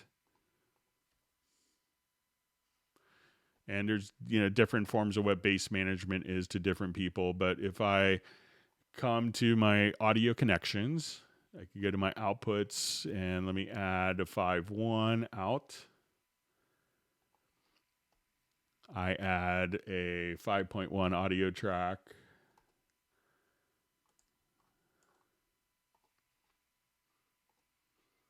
All right, so now I come over here.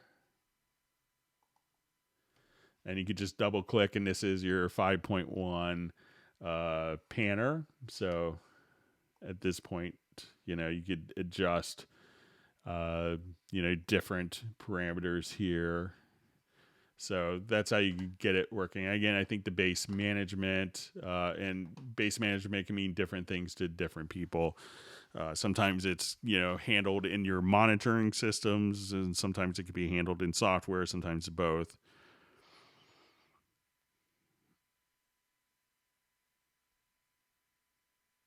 Okay, says, what is the name of the track allowing you to do MIDI manipulation that has an orange D instead of the solo button? Thanks a lot doing these Hangouts, Greg. This is really helpful. Let me just take a look.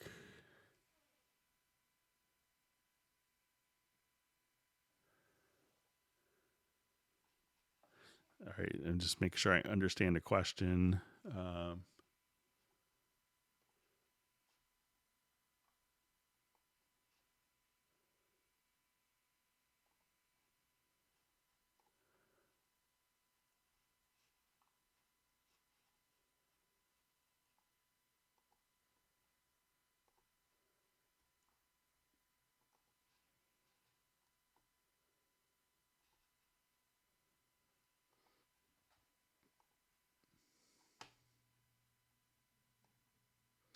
All right, so I think if you see the orange D next to the solo button, let me just see if I come here and then duplicate this track.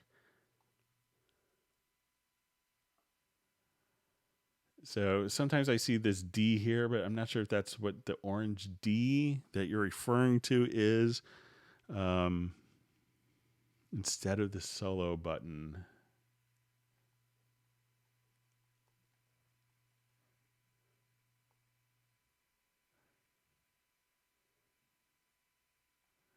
So I'm not sure which orange D you're referring to, Sacha. So sorry about that. All right. So it's just a quick question. Hello, sir. Last step mastering chain. So, a lot of people use, different schools of thought on what your mastering chain should be on a particular project. I'll just open up project from a producer friend of mine, and we'll see what he did, because he usually does everything perfectly right. Some people will put a limiter. Some people, it's always best to make your track sound like it's mastered from just a mix. I think that's the utopian ideal solution.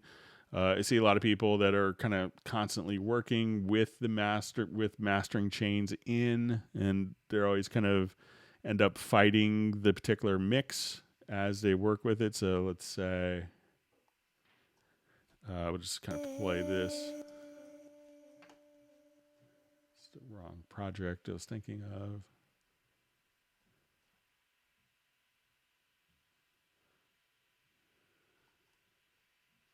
Let me just open up one here real quick.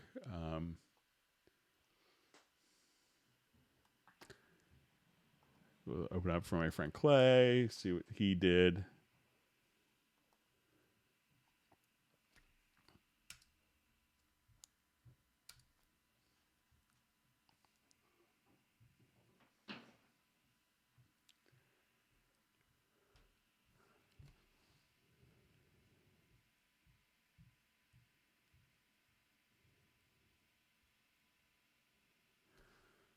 Okay.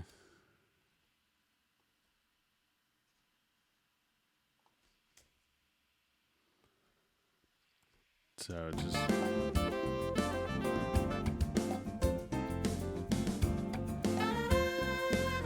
on his mastering chain, and he always does, and he's won way more Grammys than I ever will.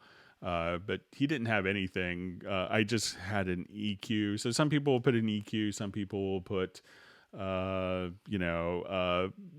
multi-band compressors. Limiters are pretty typical. But again, if you try to make your track sound great without that initially, that's always, I think, a better solution. So I'm just seeing a comment. I would like to see the media bay in the right window in the mixer view to choose VST effects visually. I can see VST effects images while in mixer screen. Not all use the arranger to mix. That's a great point. So if you haven't seen this, you could just kind of go to your different effects here.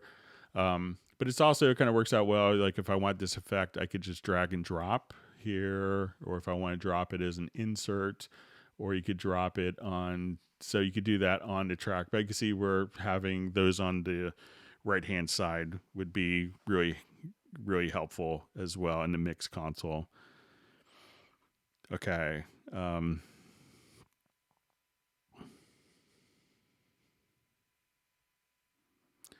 Okay, so question on Very Audio creates bars for manipulating, but is there a way to manually change the start and end of each of those sections? Let's take a look. I'll just go some vocals.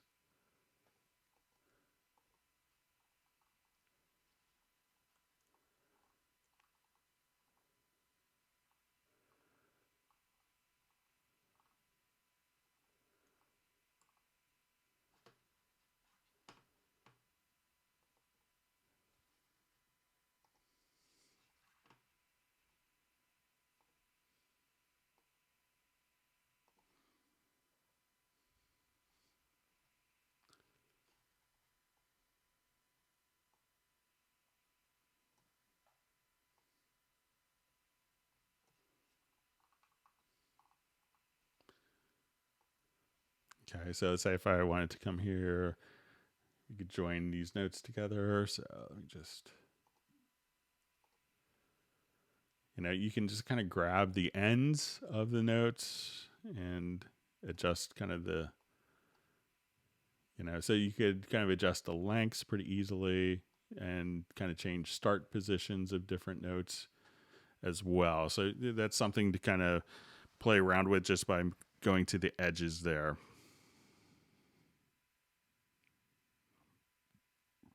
Okay, we had a quick question. How does Cubase work with the touchscreen? Do I need to buy a screen like Raven, or one can use as a normal touchscreen? I think there's a program called D-Touch, and I don't have a touchscreen, but I think people are using D-Touch, and that allows you to kind of translate your touchscreen movements directly into Cubase for driving the mixer. So that's something I think you don't need to go out and buy a Raven. You can if you want to. I'm sure Steven Slate would love you to. But I think a lot of people are using D-Touch for that. All right, so we'll do this it's just as a last question. We've been going for a while. Let's say a question: how to do kind of vocal chops in Cubase. There's a number of different ways. One is to just grab, like Groove Agent is great for this. So I'll just add an instance of Groove Agent.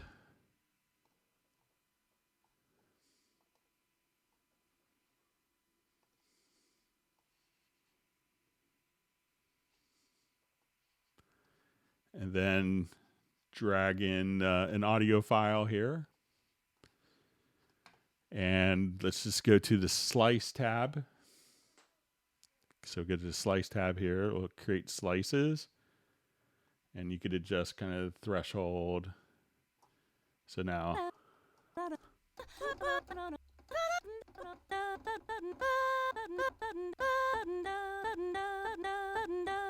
And just play it via MIDI.